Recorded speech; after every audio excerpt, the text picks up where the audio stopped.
సరే సార్, ప్రారంభించండి. Sir Sairam sir. ఓం శ్రీ సాయిరామ్. ప్రేమామృత పయోరాశిం విశ్వ కళ్యాణకారిణం శాంతి సత్య సమాహారం వందే సాయి జగద్గురం. ఓం సాయేశ్వరాయ విద్మహే సత్యదేవాయ ధీమహి తన్న సర్వ ప్రచోదయాత్. ఏఎస్బి అధినేత శ్రీ ఎమ్మెల్యన్ గారికి, ఏఎస్బి ఆత్మీయ సభ్యులందరికీ సాయిరామ్. మనం ప్రేమ వాహినిలో చివరి ప్రబోధ 11 ఒక ఎపిసోడ్ అయిపోయిందండి. ఇది నాటి క్షేమమునకు నేటి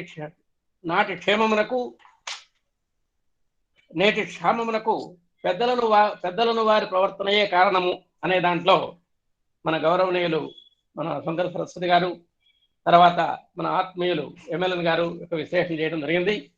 దాంట్లో జీతము జీవితము, క్షేమము క్షామము, దైవప్రీతి పాపభీతి సంఘనీతి, బ్రహ్మజ్ఞాని బ్రహ్మనిష్ట, ఇలాంటి విశేషాలన్నీ కూడా ఎన్నో తెలుసుకున్నాము.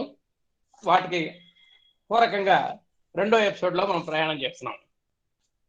మంచి వైద్యం తెలిసినటువంటి డాక్టర్లు, వారిని అనుసరించి అనుకూలించి ఉండు ఆసుపత్రులు లేని దేశమునందలి ప్రజలు ఎంత రోగపీడితులై ఎంత బాధపడుతురో, సుజ్ఞానమును బోధించి పరమార్థ మార్గమును చూపరట్టి మహనీయులు అందు నిమిత్తం ఏర్పడినటువంటి పుణ్యక్షేత్రములు, ఆశ్రమములు లేని ప్రదేశములు కూడాను అదే విధముగా క్రూర గుణములు అనే మహాదారుణ రోగములచే బాధపడుదురు అని చెప్పారు. ఇక్కడ భౌతికానికి ఆధ్యాత్మికానికి ఒక పొంతలు పెట్టారు. భౌతికంలో డాక్టర్లని ఉదాహరణగా తీసుకున్నారు స్వామి. ఆధ్యాత్మికంలో పరమార్థ మార్గాన్ని చూపించేటువంటి మహనీయుల్ని ఆదర్శంగా తీసుకున్నారు. అంటే మంచి డాక్టర్లు ఉన్నప్పటికీ వాళ్ళకి సానుకూలమైనటువంటి ప్రదేశం లేనప్పుడు మరి అక్కడ సమర్థులైనటువంటి డాక్టర్ల వలన ప్రజలు సరైనటువంటి వైద్యాన్ని పొందక ఏ విధంగా బాధపడతారో, అలాగే సుజ్ఞానాన్ని బోధించి పరమార్థ మార్గాన్ని నిర్దేశించేటువంటి మహనీయులు ఉన్నప్పటికీ వారికి అనువైనటువంటి క్షేత్రాలు కానీ ఆశ్రమాలు కానీ లేనటువంటి సందర్భంలో మన సాధకులు కూడా అదే విధంగా బాధపడతారు. ఇంకా ఏ విధమైన బాధపడతారట? క్రూర గుణములు అనేటువంటి రోగములతో బాధపడతారు.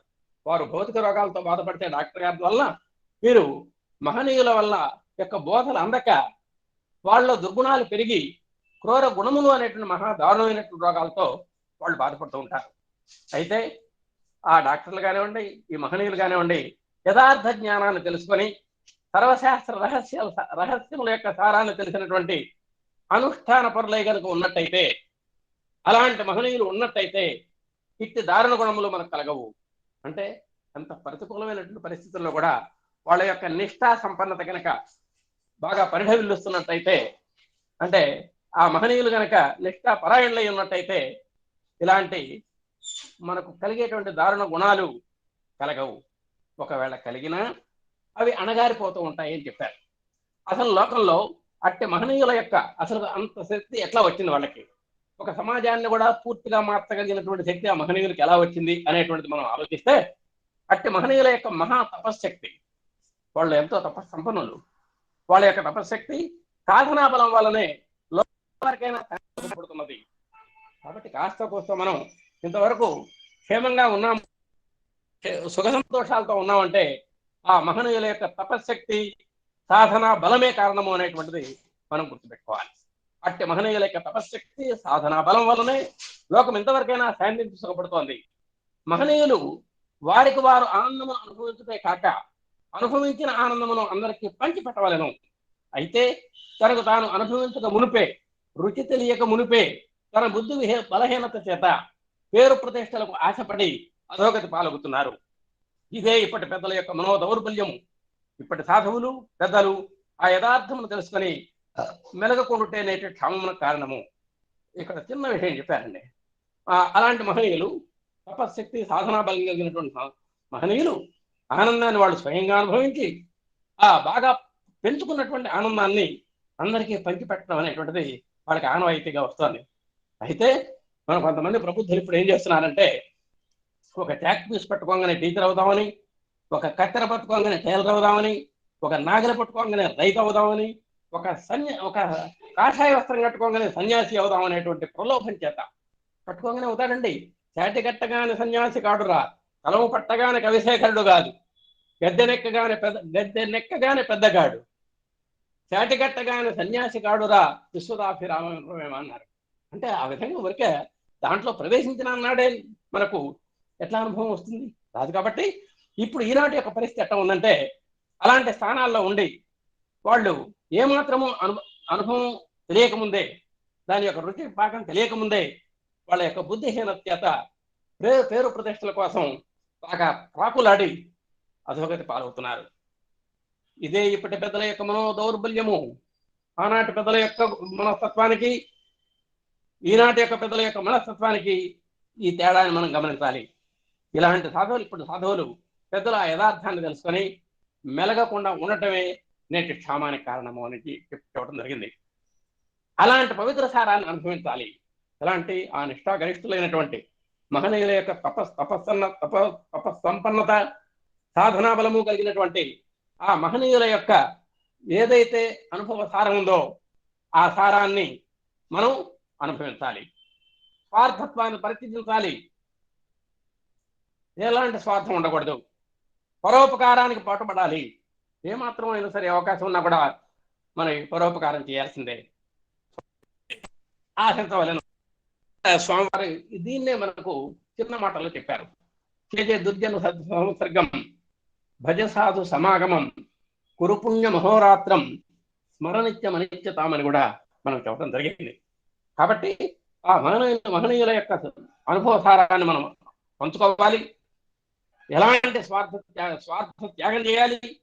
పరోపకార పరాయణతకు అలవాటు పడాలి. లోకక్షేమాన్ని సర్వేజన సుఖినోభవంతో అనేటువంటిది కూడా మనకు అలవాటు చేసుకోవాలి. ఇన్ని భావాలు అంటే ఈ అనుభవ సారం కానివ్వండి, స్వార్థ త్యాగం కానివ్వండి, పరోపకార పరాయణత కానివ్వండి, లోకక్షేమంకరం కానివ్వండి, ఇన్ని భావాలు మన హృదయంలో కనుక నింపుకున్నట్టయితే, నింపుకున్నప్పుడు మాత్రమే ధ్యానించాలి. పరమాత్మని మనం ప్రార్థన చేయాలి. అలాంటప్పుడే ఆ ప్రార్థన నెరవేరుతుంది. ఆ ప్రార్థనకు విలువ ఉంటుంది. ఇది సరైన దారి. మహాత్ములు కానీ అధికారులు కానీ లోకక్షేమం, లోక సేవానిరతులై ఉండిన జనుల అంతఃకరణంలో గల రాగ, ద్వేష, మద, ఈర్ష్య, అసూయ, అహంకారములు అనేటువంటి దొంగలచే జనులు దూషితం కాదాలరు. కాబట్టి ఇక్కడ మహాత్ములు, అధికారులు అని రెండు కేటగిరీస్ తీసుకున్నాడు. మహాత్ములు అంటే మనం చెప్పుకున్నాం, ఎవరైతే మనకు చెప్పాడు సూత్రంలో, మనస్యేకం వచస్యేకం కర్మణ్యేకం మహాత్మునాం అన్నాడు. మహాత్ములు అంటే ఎవరో ఆకాశం నుంచి దిగిరాలా, వాళ్ళకు మాట, మనసు, మాట, చేత ఎవరికైతే ఒకే రకంగా ఉంటుందో వాళ్ళు మహాత్ములు. ఇవి ఎవరికైతే భిన్నంగా ఉంటాయో వాళ్ళు దురాత్ములు అని నిర్వచించడం జరిగింది. కాబట్టి త్రికరణ శుద్ధి కలిగినటువంటి ఆ మహాత్ములు కానివ్వండి, అధికారులు కానివ్వండి, ఆ మహాత్ములేమో లోకక్షేమం కోసం పాటుపడుతుంటారు, అధికారులేమో లోక సేవా నిరతులై పాటుపడుతూ ఉంటారు.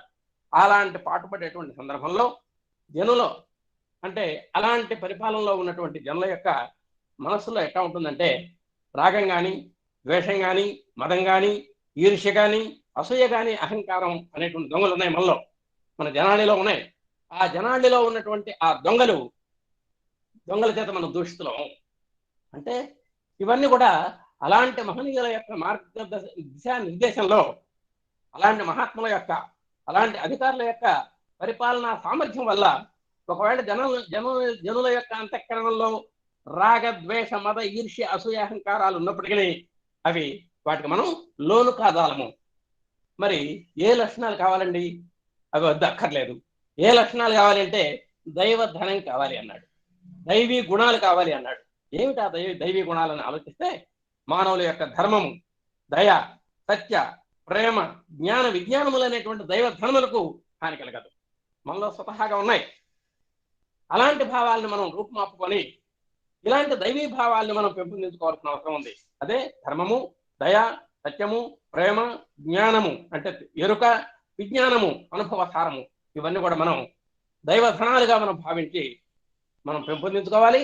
మనలో ఉన్నటువంటి ఈ దైవధనానికి ఎలాంటి హాని కలగదు అని చెబుతున్నారు.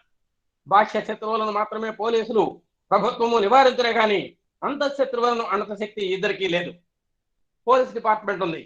నేరం చేసినప్పుడు ఆ నేరం రుజువు అయితే వాడు దోషిగా తేలితే అలాంటి వాడిని తీసుకెళ్ళి వాడు చర్య తీసుకుంటారు, కోర్టులో హాజరుపరుస్తారు, తగినటువంటి శిక్ష విధిస్తారు.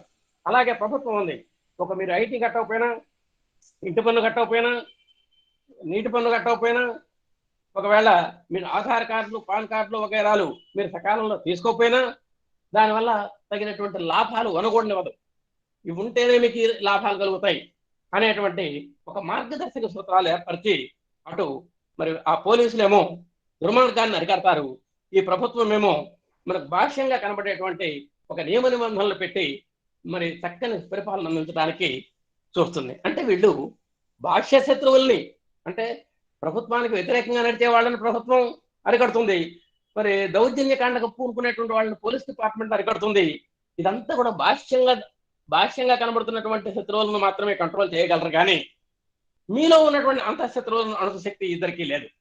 మీలో కామం ఉన్నది, ఆ కామాన్ని పోలీస్ డిపార్ట్మెంట్ ఏం చేస్తుంది, ప్రభుత్వం ఏమో ఆర్డర్లు జారీ చేస్తుంది, నువ్వు కోపంతో ఊగిపోతున్నావు, నిన్ను ఒక పోలీస్ డిపార్ట్మెంట్ అరికట్టలేదు, ఒక ప్రభుత్వం నిన్న ఆర్డర్స్ జారీ చేసి ఆ కోపం మానుకోవాయి అని చెప్పలేదు. కాబట్టి కేవలం బాహ్యంగా కనబడేటువంటి ఒక అరాచకాలకి, అక్రమాలకి, అన్యాయాలను మాత్రమే ఆ డిపార్ట్మెంట్స్ తోడ్పడి ఒక దిశానిర్దేశం చేస్తాయి, కానీ అంతఃకరణలో ఉన్నటువంటి మన యొక్క రుగ్మతల్ని అవి రూపుమాపలేవు, వాటికి సాధ్యం కాదు. కాబట్టి వీరు వారికి అధిపతులు కారు.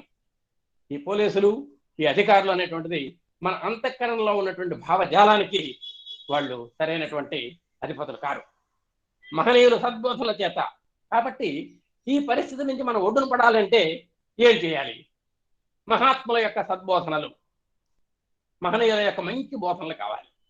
అందుకని మనంతా ఎక్కడెక్కడో తిరిగే వాళ్ళని కాస్త ఇప్పుడు ఏఎస్బీలో చేరాం, సద్బోధనలు వింటున్నాం. ఏమిటి సద్బోధనలు వినటం వల్ల? రోజు గంటన్నర వినటం వల్ల మనకి ఏమిటి లాభం అంటే భగవద్భక్తి కలిగింది, అంటే భగవంతుడు అంటే ఒక అపారమైనటువంటి విశ్వాసం కలిగింది. ఆ అపారమైనటువంటి విశ్వాసం భగవంతుడికి భక్తుడికి ఉన్నటువంటి రిలేషన్షిప్, ఆ భక్తి అంటే ఆ ప్రేమ అనేటువంటిది మనలో ఇనుమడించింది. తద్వారా జ్ఞానాంకురం జరిగింది, అంటే భగవత్ తత్వాన్ని తెలుసుకోవాలి అనేటువంటి జ్ఞానం మనకు పుట్టమనిచ్చింది. దీనికోసం, దీన్ని వృద్ధి చేసుకోవటం కోసం సాధు సాంగత్య సహవాసమున పారద్రోలవచ్చును.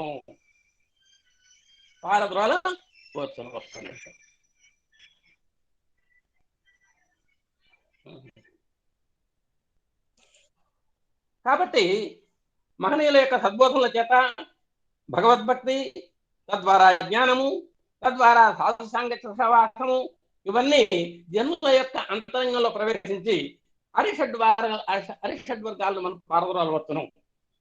ఇంత గొప్పతనం మహనీయుల వల్ల జరిగేటువంటి ఇంత భావ పరంపర మనకు కలుగుతోంది. మనలో ఉన్నటువంటి కామ, క్రోధ, లోభ, మోహ, మాత్సర్యాలన్నింటినీ రూపమాపడానికి అవకాశం ఉంది. అయితే ఆ దొంగలైనటువంటి ఇందాక మనం 2 డిపార్ట్మెంట్లు చెప్పుకున్నాం, అన్యాయాన్ని అరికట్టవలసినటువంటి పోలీసులు, అలాగే సమాజంలో ఉన్నటువంటి కొంత చెడును పోగొట్టడానికి తగినటువంటి అధికారులు, పరిపాలన యంత్రాంగము చెప్పుకున్నాం. ఈ ఇద్దరిలో దొంగల పట్ల పోలీసులు, అధికారులు అంటే ఏ దొంగలనైతే పట్టుకోవాలనో ఆ దొంగల యొక్క ప్రలోభాలకు పోలీసులు లొంగిన, అధికారులకు దుష్టులకు లోబడిన, దుర్జనుల వలన లోకమునకు ఎంత హాని కలుగునో మనం చెప్పనలవి కాదు. పోలీసు డ్యూటీ పోలీస్ చేయకపోయినా పరిపాలనా యంత్రాంగంలో కుమ్మక్కైనా ఈ రెండు ఏదైనా యాడ్వర్స్గా జరిగినప్పుడు మనకు ఇక అక్కడ ప్రజలకి ఏమాత్రము సుఖశాంతులు దొరకవండి. కాబట్టి బ్రహ్మనిష్ఠులు, పెద్దలు, సాధువులు లోకోద్ధరణకు పూనుకోనక ఏ విధంగా అయితే పోలీస్ డిపార్ట్మెంటు, ప్రభుత్వ పరిపాలన యంత్రాంగము వాళ్ళ యొక్క విధులను మానేసి ప్రలోభాలకు ఎప్పుడైతే లొంగటం వల్ల ఎలాంటి నష్టం జరుగుతుందో అలాంటి నష్టమే బ్రహ్మనిష్ఠులు, పెద్దలను, సాధువులు అయినటువంటి వాళ్ళు చేయవలసినటువంటి లోకోద్ధరణ అనేటువంటి డ్యూటీకి పూనుకోకుండా వాళ్ళు కూడా మనలాగనే ఇంద్రియ సుఖాలకు, పేరు ప్రతిష్టలకు వసూలైనట్టయితే లోకమున మరింత అజ్ఞానం ప్రబలి ధర్మము నాశనమగును. కాబట్టి వాళ్ళ డ్యూటీలు వాళ్ళు చేయకుండా వేరే డ్యూటీస్లో వాటికి వ్యతిరేక్తమైనటువంటి నడిచినప్పుడు మరి మనకు సమాజంలో అజ్ఞానం బాగా పెచ్చురెగుతుంది, ధర్మం నాశనం అవుతుంది. ఇప్పటి పరిస్థితి 2 విషయంలో తెలిపిన రీతిగానే ఉన్నది. అంటే ఆ పోలీసు యంత్రాంగం కానివ్వండి, పరిపాలన యంత్రాంగం కానివ్వండి, వాళ్ళ యొక్క దిశా నిర్దేశం మానుకొని ఎప్పుడైతే వ్యతిరేక దిశలో నడుస్తున్నారో అలాంటి ఆ రెండు విషయాలు కూడా మనం ప్రస్తుతం ఇప్పుడు కళ్ళ కట్టినట్టుగా మన సమాజంలో మనం చూస్తున్నాం. ఇలాంటి రెండు కూడా సమాజంలో ఏనాడు సరైన భావమును నెలకొని లోకక్షేమమును దృష్టి అందించుకొని భగవత్ శక్తిని మననము చేదిదురో ఆనాడే లోకమంతయో శాంతి సంతోషములతో తొలదొగను. కాబట్టి ఆ పై విధంగా జరిగినట్టు కాకుండా మరి ఎవరి విద్యుత్ ధర్మాన్ని వారు నిర్వహిస్తూ అలాగే బ్రహ్మనిష్ఠులైనటువంటి మహానుభావులు కూడా లోకోద్ధరణ కోసం నడుం బిగించినప్పుడు మాత్రమే మనకు మరి భగవత్ శక్తి బాగా పెరుగుతుంది. దాన్ని మననం చేసుకోవటం జరుగుతుంది. ఆ భగవత్ శక్తి మరి భగవంతుని యొక్క మహిమ యొక్క మననం చేసుకోవటం వల్లనే లోకంలో శాంతి సంతోషము మనకు వనగొట్టడానికి అవకాశం ఉంటుందని చెప్పారు. అయితే మానవులకి రెండు ప్రభుత్వములే చదువుతున్నాడు ఇక్కడ, రెండు లౌకికము అలౌకికము, ఒకటి భౌతికము ఒకటి ఆధ్యాత్మికము. ఈ రెండు విషయాలు కూడా మనకు ఒక రకమైనటువంటి ఆధిపత్యాన్ని చెలాయిస్తుంటాయి మన మీద. అంతర్రాజ్యమునకు అధికారులు ఆధ్యాత్మిక పెద్దలు. మనలో రెండు సామ్రాజ్యాలు ఉన్నాయి, బహిర్ సామ్రాజ్యము అంతః సామ్రాజ్యము. అంటే అంతఃకరణానికి సంబంధించినటువంటి బయటకు ఏమాత్రము కనబడనటువంటి అంతఃకరణ సంబంధమైనటువంటిది అంతర్రాజ్యము. దానికి పెద్దలు ఎవరండి? ఆధ్యాత్మిక పెద్దలు. అలాగే బహిర్ సామ్రాజ్యం ఉన్నది, అంటే ఇంద్రియాలు, ఈ ఆటోపాలు, వ్యవహారాలు, మరి సుఖాలు కోరుకోవటం, ఇవన్నీ కూడా బహిర్ సామ్రాజ్యానికి మనకు వీళ్ళంతా ఉన్నాయి. రెండు ఉన్నాయి సామ్రాజ్యాలు. అంతర్రాజ్యములకు అధికారులు ఆధ్యాత్మిక పెద్దలు, బహిర్ సామ్రాజ్యములకు అధికారులు ప్రభుత్వాధికారులు. ఈ ఇద్దరు పెద్దలు సక్రమంగా నడిపించిన రెండు రాజ్యములు ఆనందముగా సాగును. ఆ విధంగా ప్రభుత్వాధినేతలు సమాజ శ్రేయస్సు కోసం, ఇందాక చెప్పాడు, లోకక్షేమం కోసం, చక్కటి పరిపాలన కోసం, రామరాజ్య స్థాపన కోసం వాళ్ళు ప్రయత్నం చేయాలి. అలాగే ఆధ్యాత్మిక పెద్దలు ప్రతి వ్యక్తిలో కూడా ట్రాన్స్ఫర్మేషన్ తీసుకొచ్చి దుర్గుణాలను పోగొట్టి సుగుణాలను పెంపొందింపలాగా చేసినప్పుడు మాత్రమే మనకు సమాజం సుఖశాంతులతో వర్ధిల్లుతుంది అని చెప్పారు. ఇప్పుడు ఆనందం లేకుండా కారణం ఆ ఇద్దరు అధికారులు. అంటే వాళ్ళు నిర్దేశితమైనటువంటి మార్గాల్లో వాళ్ళ విద్యుత్ ధర్మ నిర్వహణ పరాయణులై వాళ్ళు నడిపించారు కాబట్టి ఆ విధంగా సుఖశాంతులు అక్కడ జరిగినాయి. అలాంటి పరిస్థితి లేనప్పుడు మరి ఇక మనకి ఇక్కడ అశాంతి ఉంటుంది. ఆనందం అనేటువంటిది మన ఆనందానికి కారకులు వారే, ఆనందం లేకుండా ఉండటానికి కూడా కారకులు ఆ ఇద్దరు మాత్రమే. అంటే బహిర్ సామ్రాజ్య నేతలు, అంతర్ సామ్రాజ్య నేతలు, అంటే ఆధ్యాత్మిక పెద్దలు, అలాగే ప్రభుత్వాధికారులు. కాబట్టి సర్వరాజ్యములకు సంతోషమును ప్రసాదింపదలచే అన్యాయములను అడవులకు పంపి న్యాయ జ్ఞానములను ఊళ్ళనింపును. కాబట్టి ఆ విధంగా చేసినప్పుడు మాత్రమే మనలో ఉన్నటువంటి అజ్ఞానాన్ని పోగొట్టి జ్ఞానాన్ని నింపటానికి కానీ, అన్యాయాన్ని మరి పోగొట్టి జ్ఞానాన్ని నింపటం కానీ అవకాశం ఉంటుంది. అంటే అజ్ఞానాన్ని అన్యాయాన్ని రూపుమాపాలి, దూరంగా తరిమేయాలి అనేటువంటి భావంలో అడవితో పోల్చాడు. వాటిని అడవులకు పంపించాలి. మరి జ్ఞానాన్ని న్యాయాన్ని మనం ఊళ్ళలో నింపుకోవాలి అంటే మనం అంతరంగంలో నింపుకోవాలి అనేటువంటి భావన. ఆ అర్థాన్ని తెలుపుకొనియే యదా యదా హి ధర్మస్య గ్లానిర్భవతి భారత అభ్యుత్థానమధర్మస్య తదాత్మానం సృజామ్యహం అన్నాడు.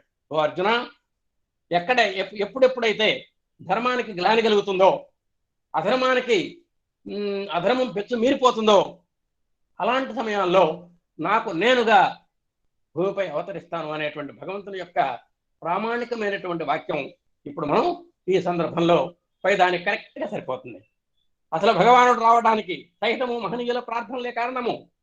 ఇందాక గురువు గారు చెప్పారు. అక్కడ ఇవాళ మనకు ఇటీవల జరిగినటువంటి రెండు సంఘటనల్లో ప్రార్థనా బలంతో ఒక అమ్మాయికి క్యాన్సర్ క్యాన్సిల్ అవ్వటం, మరి రాత్రి చెప్పినటువంటి సంఘటనలో ఒక గడ్డు పరిస్థితి నుంచి, ఒక విపత్కరమైనటువంటి పరిస్థితి నుంచి ఆ అమ్మాయి క్షేమంగా బయటపడటం వల్ల ఆ బంధువులు ఆత్మీయులంతా కూడా చిరునవ్వులు చిందించడం అనేటువంటిది ఎంతో ఆనందానుభూతితో చెప్పడం జరిగిందని చెప్పారు. వీటన్నిటికీ కారణం ప్రార్థన. ఈ ప్రార్థనకు ముందు రెండు ఉన్నాయి, గుర్తుపెట్టుకోవాలి. అర్థన, అభ్యర్థన, ప్రార్థన. ఒక కుమారుడు బొంబాయిలో నుంచి తండ్రికి డబ్బులు పంపించమని అడుగుతాడు. Dear daddy, please send 10,000 rupees immediately to buy study material ఏదో కొడతాడు ఆయన టెలిగ్రామ్. అది జస్ట్ అర్థన మాత్రమే. అలాగే మనం కూడా ఉద్యోగానికి కోసం అప్లికేషన్ పెడతాం. నాకు దీన్ని ఈ ఉద్యోగాన్ని నాకు ఇప్పించవలసిందిగా అర్థిస్తున్నాను అని పెడుతుంటాం. అది అర్థన మాత్రమే. అంటే అది జరగాలనే లేదు, ఒక ఒక కోరామన్నమాట. అర్థన అంటే కోరిక. అభ్యర్థన అని ఉంది. ఇప్పుడు మన గురువు గారు ఈ మధ్య హైదరాబాద్ వెళ్ళారు. అక్కడ ఆత్మీయులైనటువంటి మన సోదర సోదరిమణులు మరి ఏమన్నా నాకు కుదురుతుందోనమ్మా, కుదరదేమో అన్నా కూడా గురువు గారు వదిలిపెట్టకుండా, గురువు గారు మీరు 100% మా ఇంటికి రావాల్సిందే, వచ్చి తీరవలసిందే అని ఆయన్ని చాలా పదే పదే కోరటం జరిగింది. ఇట్ ఈజ్ కాల్డ్ అభ్యర్థన. ఇప్పుడు మనం చెప్పుకునేది ప్రార్థన. ఇది అర్థంలో గల పరాకాష్ఠమైనటువంటి ప్రార్థన. ఒక ప్రార్థన అనేటువంటిది ఒక భగవంతుడికి మాత్రమే చెందేటువంటిది ప్రార్థన. మరి ఎంతో మంది మహాకవులు కూడా మరి వాళ్ళు ప్రార్థన చేయడం జరిగింది. ప్రార్థన చేస్తేనే వాళ్ళు కావ్యాలు మొదలు పెట్టేవాళ్ళు. అంటే ఆ భగవంతుని యొక్క అపూర్వమైనటువంటి దివ్యానుగ్రహ సంపత్తి కోసమే మనం ప్రార్థన చేయాలి. కాబట్టి అర్థన ఎప్పుడు చేయాలి, అభ్యర్థన ఎప్పుడు చేయాలి, ప్రార్థన ఎప్పుడు చేయాలి అనేటువంటిది గుర్తుపెట్టుకోవాలి. మనం నిజంగా మరి ఈ రెండు ఇన్సిడెంట్స్ లో మానవాతీతమైనటువంటి పరిస్థితులు వచ్చేసినాయి. అమ్మాయి క్యాన్సర్ చేయడం అంటే డాక్టర్ ఆయన యొక్క విద్యుత్ ధర్మం ఆయన నిర్వహణ చేశాడు. కానీ బియాండ్ నేను చేయవలసినంత నేను చేశాను అమ్మాయి, భగవంతుడిదయ అన్నాడు ఆయన. అప్పుడు ఆ భగవత్ ప్రాప్తి చేత, భగవంతుని యొక్క కృపా రసవృష్టి చేత అక్కడ క్యాన్సర్ క్యాన్సిల్ అయింది. అలాగే నిన్న జరిగినటువంటి సంఘటనలో కూడా అంత విపత్కరమైనటువంటి ఆపరేషన్ నుంచి కూడా వారు చక్కగా చిరునవ్వుతో బయటపడ్డారు. అంటే ఇంకా పడేటువంటి స్థితి భగవంతుడు కల్పించాడు అంటే దీనికి కూడా ప్రార్థనే కారణం. కాబట్టి అసలు భగవానుడు రావడానికి, అవతారం రావడానికి, ఆయన అవతరించడానికి ఎంతో మంది మహర్షులు, మునులు వీళ్ళంతా కూడా అక్కడికి వెళ్ళి చేసేటువంటి ప్రక్రియ ప్రార్థన. అది మనందరికి తెలుసు. ఈ భాష్యలోకమున ఏ విషయమైనా ప్రజలకు సదుపాయములు అనుకూలములు కావాలన్నా, ప్రజలు ప్రభుత్వమునకు ఏ విధముగా తెలుపుకుందరో అదే విధంగా అంతర్ విషయములందు భక్తి, కరుణ, శాంతి, సత్యముల సాధింప అనుకూలము లేని సమయమున అంతరాత్మ అయినటువంటి పరమాత్మకు పై భక్తి, కరుణ, శాంతి, సత్యముల కోరు మహనీయులు తెలుపుకుందరు. మనం సామాన్యంగా లౌక్యంలో మనందరికీ తెలుసు, ఒక వాటర్ సప్లై, మనకు వాటర్ అందట్లేదు, ప్రభుత్వానికి ఒక నియరెస్ట్ పంచాయతీకి మనం అప్లికేషన్ పెడతాం, అంటే ఒక అర్థం చేస్తాం. అలాగే పవర్ సప్లై లేదు, సంబంధమైన డిపార్ట్మెంట్కి తెలియజేస్తాం. అలాగే క్లీన్ అండ్ గ్రీన్ సరిగా జరగట్లేదు, ఒక కాగితం పెడతాం, ఏమండి అసలు మా వీధిలో క్లీన్ అండ్ గ్రీన్ జరగట్లేదు అని. అంటే మనం ఏదైనటువంటి ప్రజలకు ఏదైనా సదుపాయాలు అనుకూలంగా లేనప్పుడు మనం తత్సంబంధమైనటువంటి ప్రభుత్వ శాఖలకి మనం నివేదిస్తాం ఆ విషయాన్ని. అదేవిధంగా అంతర్ విషయాలైనటువంటి భక్తి, కరుణ, శాంతి, సత్యము సాధించాలి అంటే అనుకూలం లేనటువంటి సమయంలో, అంటే అవి మన పరిధిలో లేనటువంటి, మన పరిధిని దాటిన సమయంలో అంతరాత్మైనటువంటి పరమాత్మకు మరి మాత్రమే మనం ప్రార్థన చేస్తాం. ఆ భక్తి కానీ, కరుణ కానీ, శాంతి కానీ, ఆ సత్యాలు కోరేటువంటి మరి పరిస్థితి మహనీయులు కూడా అలాగే కోరతారు.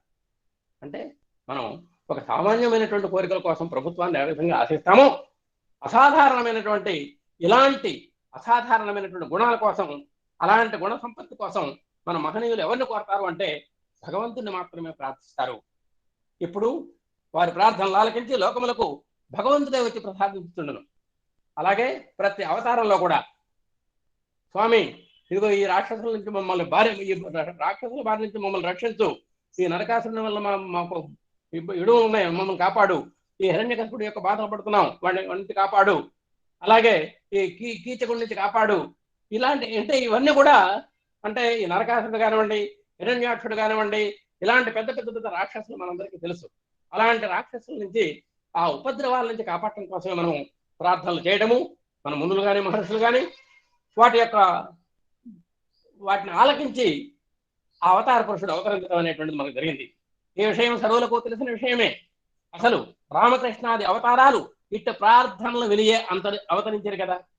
రాముడు కానీ, కృష్ణుడు కానీ వీళ్ళందరూ కూడా మరి ఆ రావణ సంహారం కోసము, మరి శ్రీకృష్ణుడు కూడా దుష్ట శిక్షణ రక్షణ కోసము ఆ యుగాల్లో వాడు యుగావతారులుగా అవతరించారు. అంటే ప్రకృష్టమైనటువంటి ఆ సప్తఋషుల యొక్క, మహామునుల యొక్క, సాధువుల యొక్క మరి ఆ భక్తాగ్రగణ్యుల యొక్క ప్రార్థనల యొక్క ఆలకించి మాత్రమే వారు అవతరించడం జరిగింది. రామాయణ భాగవతంలో నుండి చాలా మంది ఈ విషయం తెలుసుకునే ఉందరు. రామాయణంలో, భాగవతంలో కూడా మరి భాగవతంలో గజేంద్రుడు ప్రార్థిస్తేనే ఆ ఆ శ్రీహరిని రక్షించాడు. ప్రహ్లాదుడు ఆయన్ని నీవే తప్ప నాకెవరు లేరయ్యా అంటేనే ఆయన వచ్చి కాపాడాడు. ఇవన్నీ కూడా మనకు కొన్ని దృష్టాంతాలు కనబడుతున్నాయి. భారతంలో కూడా ద్రౌపది కృష్ణ ఇక నీకంటే నాకెవరు లేరు దిక్కు అన్నప్పుడు మాత్రమే ఆమె యొక్క ప్రార్థనని ఆలకించి ఆమెకు అభయహస్తాన్ని ఇవ్వటం జరిగింది. ఈ విధంగా రామాయణం తీసుకున్నా, భాగవతం తీసుకున్నా చాలా మంది ఈ విషయాన్ని తెలుసుకునేటువంటి విషయాలు మనకు ఉన్నాయి. అసలు రామకృష్ణ పరమహంస తాను దైవాంశ సంభూతుడు అయినప్పటికీ తనకు మించిన పని అయినందువల్ల అట్టి అన్యాయ అహంకారములను నిర్మూలనము చేయ ధర్మమును బోధింప ఎవరినైనా ఒకరిని లోకమునకు పంపు తల్లి అని వాడిని ప్రార్థించాడు. నిజంగా రామకృష్ణ పరమహంస దైవాంశ సంభూతుడు. అంటే ఒక దైవం ఏ విధంగా చేస్తాడో, ఎన్ని మహిమలు ఎన్ని లీలలు చేయగలడో ఈయన కూడా అన్ని చేయగలడు. కానీ తన యొక్క పరిస్థితి దాటిందనేటువంటి పరిస్థితిలో మరి ధర్మాన్ని బోధించడానికి కానివ్వండి, అహంకారాన్ని నిర్మూలన చేయడానికి కానివ్వండి, అన్యాయాన్ని అరికట్టడం కోసం కానివ్వండి, ఈ లోకానికి ఎవరినైనా సరే పంపుతల్లి అని ఒక కాళికా మాతని ఆయన వేడుకున్నాడు అనేటువంటిది మరి ఆయన చరిత్రలో మనకు తెలుస్తుంది. ఆ విధంగానే ఒక తూరి కాకుండా మరొక తూరి కాకుండా ఇంకొక తూరి కార్యసిద్ధికై ప్రార్థించవలేను. మనం వెంటనే మనకు ఏదన్నా అంటే కష్టం రాగానే ఏదో ఒక శ్లోకం చదువుతాం. మనం ఆ శ్లోకం చదవంగానే భగవంతుడు రావాలి, దాన్ని పోగొట్టాలి అంటే కుదరదు. దాని యొక్క పరిపక్వ స్థితి రావాలి. గజేంద్రుడు ఎన్ని సంవత్సరాలు వేడుకుంటే ఆయన వచ్చి కాపాడాడు. అలాగే ఏదో నేను ఒక్కసారి ఏదో అప్లికేషన్ పెట్టినట్టుగా ఒక్కసారి నేను ప్రార్థిస్తాను, నేనేదో ఒక్కసారి ఆర్తిగా ఒక పాట పాడతాను అంటే కుదరదు. చేయగా చేస్తూ ఫలించేదాకా చేయవలసిందే.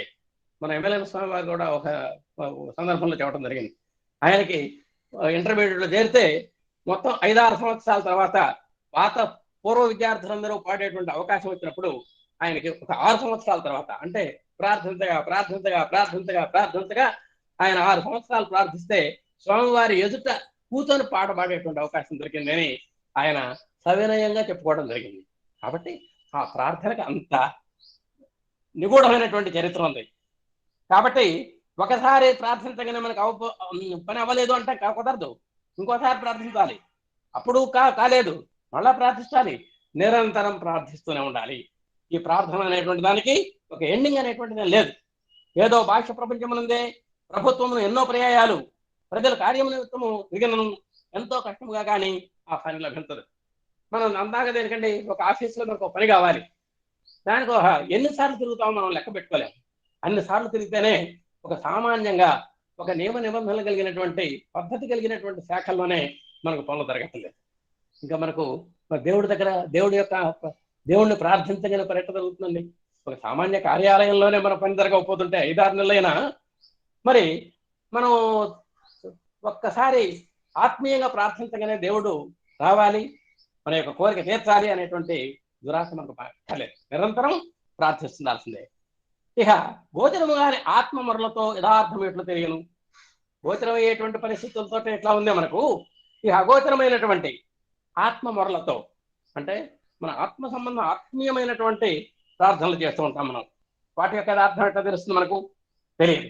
కావున వచ్చు వరకు దేశక్షేమం ఏర్పడుకో ప్రార్థించవలసిందే. మన కోరిక నెరవేరేదాకా ప్రార్థించాల్సిందే. దేశక్షేమం సమస్త లోక సుఖినో భవంతు అనేటువంటి కోరిక నిరంతరం మనం కోరుతూ ఉండాల్సిందే. దేశక్షేమం జరిగేంత వరకు ప్రార్థించాల్సిందే. దేశక్షేమమే తన రాక చిహ్నంగా భావించినటువంటి తక్షణము తన యొక్క అవతారము తెలియగలదు. ఆ విధంగా మనం ప్రార్థిస్తూ ఉంటే ఇక దేశక్షేమమే ఇక నా రాకకు ఒక చిహ్నము అనేటువంటి భావించి ఆ అవతారం ఎత్తడానికి అవకాశం ఉంటుంది. అప్పుడే సత్యమతము, దయామతము, జ్ఞానమతము, ప్రేమమతము వృద్ధి పొందను. అలాంటి ప్రార్థన సఫలీకృతం అయినటువంటి నాడే ఒక సత్యమతం పరిఢవిల్లుతుంది, దయామతం వృద్ధి పొందుతుంది, జ్ఞానమతం వికసిస్తుంది, ప్రేమమతం చిగురిస్తుంది, బాగా వృద్ధి పొందుతుంది. అప్పటిదాకా మనం ప్రార్థన చేయవలసిందే. ఇవి ప్రతిష్ఠించే వరకు ప్రజలైనా ప్రార్థనలు చేయతుండవలసిందే. ఇవి వనగూడేదాకా సఫలీకృతం అయ్యేదాకా మనం ప్రార్థనలు చేస్తుండాల్సిందే. ఈ బాధ్యత ప్రజలపై ఉన్నది. ఒక్కళ్ళ వల్ల కాదు, సమస్త ప్రజాడి ఆధ్యాత్మిక చింతనలో ఉన్నటువంటి ప్రతి పౌరుడు కూడా దీన్ని బాధ్యతగా తీసుకొని మనం ప్రజాక్షేమం కోసం, దేశ క్షేమం కోసం, సర్వలోక హితేరత అన్నట్టుడు సర్వలోక హితం కోసం మనం చేయవలసిందే. పుణ్యపురుషులు ఏర్పరిచినటువంటి రాతమాటను అప్పుడప్పుడు ఆ మార్గంలో ప్రయాణం సల్పువారైనా లేదా దానికి అధిపతులైనా అప్పుడప్పుడు రిపేర్లు చేయిస్తుండవలేను. మనం ఎంత నిష్ణాతులం అన్నా కానివ్వండి, ఏ రంగంలో ఎంత గొప్పవాళ్ళం అన్నా కానివ్వండి, మనకు కూడా కొన్ని చిన్న ఆటంకాలు జరగడానికి అవకాశం ఉంటుంది. మధ్యలో ఏవో చిన్న ఇబ్బందులు రావడం జరుగుతుంది. మనం నడిపిస్తున్నటువంటి వాహనానికి కూడా ఏ విధంగా అయితే అప్పుడప్పుడు చిన్న చికాకులు, రిపేర్లు అవసరం అవుతాయో, మానసికమైన ఆధ్యాత్మిక పదంలో మన మనసుకు కూడా అప్పుడప్పుడు కొన్ని రుగ్మతలు అంటుకోవటం, వాటిని మనం ఆ రుగ్మతలను సరి చేసుకునేటువంటి పరిస్థితులు రావడం సంభవం అవుతుంది. కాబట్టి మనం అలాంటివన్నీ కూడా సరి చేసుకుంటూ పోతుండాలి. అదే బోధ అన్నది అంటే ఆ మహనీయుల యొక్క సద్బోధం వల్ల మన మనస్సు అంతా కూడా ఎప్పటికప్పుడు నిర్మాల్యమై, మలిన రహితమై, స్వచ్ఛంగా మన హృదయం యొక్క పవిత్రత కోసం ఆ మహనీయుల యొక్క సత్సంగం మనకు ఉపయోగపడుతుంది. ఏమాత్రం రుగ్మతలు ఉన్నా కూడా రుగ్మతలన్నీ కూడా వైదొలగిపోవడం జరుగుతుంది. ఈ రిపేర్ల నిమిత్తము అప్పుడప్పుడు భగవంతుడు కొందరు అధిపతులను, మహనీయులను, దైవాంశములను పంపుతుండను. ఒక్కోసారి భగవంతుడు ఆయనే స్వయంగా రాలేని పరిస్థితుల్లో మరి రామకృష్ణ పరమహంస కానివ్వండి, మరి ఇలాంటి అవతార పురుషులు ఒక అంశావతారులు అంటే భగవద్ పునికి పుచ్చుకునేటువంటి కొంతమంది అధిపతులు కావచ్చు, మరి జగద్గురువులు కావచ్చు, మరి పీఠాధిపతులు కావచ్చు, ఇటువంటి మహనీయులు దైవాంశంభూతులు పుడుతూ ఉంటారు. వచ్చిన వారి యొక్క సద్బోధనలే ఆ పూర్వపు పుణ్య పురుషులచే స్థాపమైనటువంటి మార్గంలో తిరిగి సరిచేయించను.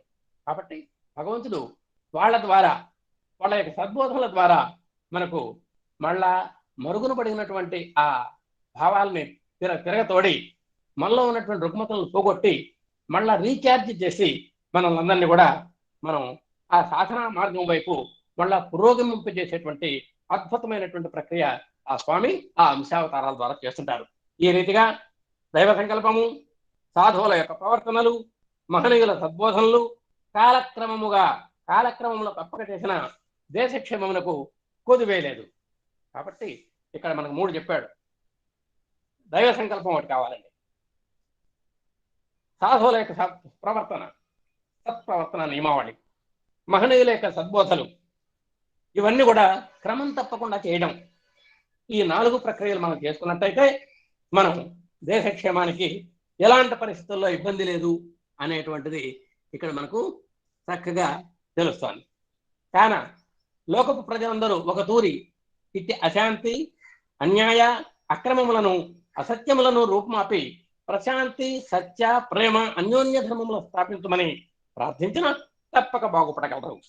కాబట్టి ఆధ్యాత్మిక పథంలో ఉన్నటువంటి సమస్త సాధు పుంగవులు కూడా, సాధు జనులు కూడా మరి ప్రజలందరి యొక్క క్షేమం కోసము సర్వే జనా సుఖినో భవంతు లోకా సమస్త సుఖినో భవంతు అనేటువంటి మహోన్నత లక్ష్యాన్ని మనం మనసులో పెట్టుకొని మరి అశాంతిని, అన్యాయాన్ని, అక్రమాలని, అసత్యాలని, మనలో ఉన్నటువంటి అశాంతిని రూపుమాపుకోవాలి, అన్యాయాన్ని తుడిచేయాలి, అక్రమాన్ని రద్దు చేసుకోవాలి, అసత్యాన్ని నామరూపాలు లేకుండా చేయాలి. చేస్తూ మరి వాటి స్థానే ప్రశాంతతను ఏర్పరచుకోవాలి, సత్యగుణాన్ని పెంచుకోవాలి, ప్రేమతత్వాన్ని అవలంబించాలి, అన్యోన్య ధర్మాన్ని స్థాపించమని మనం భగవంతుని ప్రార్థించాలి. ఎట్లా? నిరంతరము ప్రార్థిస్తేనే కానీ మనం తప్పక బాగుపడగలము అని స్వామి చెబుతున్నారు. ఇక వేరు తరుణోపాయం లేదు. ఇంతకంటే ఇక సులువైనటువంటి ఉపాయం కానీ, అనువైన ఉపాయం కానీ మరి ఏమి చెప్పడానికి అవకాశమే లేదు. కాబట్టి బాధపడే ప్రయోజనం కూడా లేదు. ఒకవేళ ఇదంతా చేయలేనటువంటి పరిస్థితిలో ఉన్నప్పుడు నేను చేయలేకపోతున్నాను అనుకోవటంలో కూడా ఏం ప్రయోజనం లేదు. నిరుత్సాహానికి సమయం కాదు. వివేకానంద స్వామి చెప్పినట్టు కలైభ్యం ఆత్మగమ పార్థ నైతత్వ ఉపపద్యతే క్షుద్రం హృదయ దౌర్బల్యం త్యక్తోత్తిష్ట పరంతప అని మన వివేకానంద చెప్పాడు. నీలో ఉన్నటువంటి నీరసాన్ని వదిలేసాయి, నిస్సత్వం వదిలేసాయి, నిస్త్రాణాన్ని వదిలేసాయి, నువ్వు లే, నడుము బిగించు అని మన వివేకానంద స్వామి యువతను ప్రతి వ్యక్తిని కూడా ప్రేరేపించడం జరిగింది. క్లైభ్యం ఆత్మ సమపార్థ అన్నాడు. అంటే ఆ నపుంసకత్వాన్ని, నేను చేయలేను, నా వల్ల కాదు, నాకు ఇది అసాధ్యము అనేటువంటి భావనలు నువ్వు వదిలేసాయి. ఐ కెన్ అనేటువంటి భావన నువ్వు ఏర్పరచుకో. ఏది చెప్పినా సరే ఐ కెన్, నేను చేయగలను అనేటువంటి ఒక దృఢ సంకల్పం నీ దగ్గర ఉన్నట్టయితే నువ్వు ఏదైనా సరే నీకు సాధ్యపడుతుంది, నువ్వు చేయగలవు అనేటువంటిది వివేకానందుని యొక్క ఉద్బోధ. ఉత్తిష్ట లేచి నడుం బిగిల్చు అని ఆ విధంగా వివేకానందుని చెప్పడం అనేటువంటిది మనందరికీ కూడా తెలిసింది కాదు, మనకు తెలుసు. నిరుత్సాహానికి సమయం కాదు ఇది. మరి సాక్షాత్ శ్రీకృష్ణ పరమాత్మ డేలా పడిపోయినటువంటి నరుడికి కూడా చెప్పింది అదే. నువ్వు దేనికోసం అయితే ఏడవాలను దానికోసం ఏడవట్లేదు, ఏడవకూడని వాటికి ఏడుస్తున్నావు. నువ్వెవడా చంపడానికి, వీళ్ళెవరు చనిపోవటానికి, నేను మధ్యలో నేను ఉన్నాను ఇక్కడ. నువ్వు డూ యువర్ డ్యూటీ, నీ డ్యూటీ నువ్వు చేయి. ఒక రాజుగా, ఒక రాజకుమారునిగా, ఒక రాజ్యాధినేతగా నువ్వు యుద్ధం చేస్తున్నావు. ఇప్పుడు ఆ ఎదుట ఎవరో నిలబడ్డారనేటువంటిది నీకు అనవసరం. నువ్వు యుద్ధానికి వచ్చావు, యుద్ధం చేయి అంతే అనేటువంటి కర్తవ్యోన్ముఖుల్ని చేయగలిగినటువంటి ఆ శ్రీకృష్ణ పరమాత్మ యొక్క ఉద్బోధ కూడా మనం ఈ సందర్భంలో మనం గుర్తు తెచ్చుకోవాలి. కాబట్టి నిరుత్సాహమే సమయం కాదు, బలము లేదన్నట్టు మానవ శ్రమము కాదు, బలహీనతే మరణం, బలమే జయం. నీలో ఉన్నటువంటి బలహీనతే నీకు మరణం అని గుర్తుపెట్టుకో అని స్వామి చెబుతున్నారు. కావున వేరు మార్గం వెతుక్క భగవత్ ప్రార్థనలకు, పరోపకారములకు అన్యోన్యతో ప్రయత్నించము. ఎప్పుడు నిరంతరం ప్రార్థన చేయి. ప్రార్థన, పరోపకారము రెండు చెప్పారు ఇక్కడ స్వామివారు. మన్మే రామ్ ఆత్మే కామ్ అనేటువంటిది కూడా మనకి ఇక్కడ సమన్వయంగా మనం చెప్పుకోవడానికి అవకాశం ఉంది. కాబట్టి నువ్వు ఏదో చిట్కా మార్గాలు, తూతూ మార్గాలు పట్టకుండా భగవత్ ప్రార్థనలకు, పరోపకారములకు అన్యోన్యతతో ప్రయత్నించడు. నువ్వు నిరంతరం ఈ రెండు సాధన చేయాలి. ప్రార్థన, పరోపకారము, ఈ రెండు కనుక నువ్వు చేసినట్టయితే నీకు ప్రతి పనిలోనూ జయము, విజయము, దిగ్విజయం కలుగుతుందని స్వామి సెలవిస్తున్నారు. నిదానించడు, త్వరలో సంతోషమును ఆరగించరు. ఏ పనిలో అయినా సరే మనం ఓర్పు నేర్పు కావాలి. ఆ ఓర్పు నేర్పు ఉన్నట్టయితే ఏ పనిలో అయినా సరే మనకు నెమ్మదిగా క్రమక్రమంగా మనకు విజయ సూచికలు మనకు కనబడుతూ ఉంటాయి. ఇక మానవ సేవే మాధవ సేవ అని మనం అంటూ ఉంటాం. లోకమున మానవ సేవే మాధవ సేవ అంటూ ఉంటారు. ఇది మనం వింటూ ఉంటాం. Service to man is service to God అంటుంటాం. అది నిజమే. ప్రజాసేవ పవిత్రమైన కార్యమైనప్పటికీ సద్వస్తువుకు దైవములో కలిగే వరకు గొప్ప సేవ చే జనులకు శక్తి కలుగదాలదు. నువ్వు చేసేటువంటి పవిత్రమైనటువంటి సేవే, ప్రజాసేవే చేస్తున్నావు.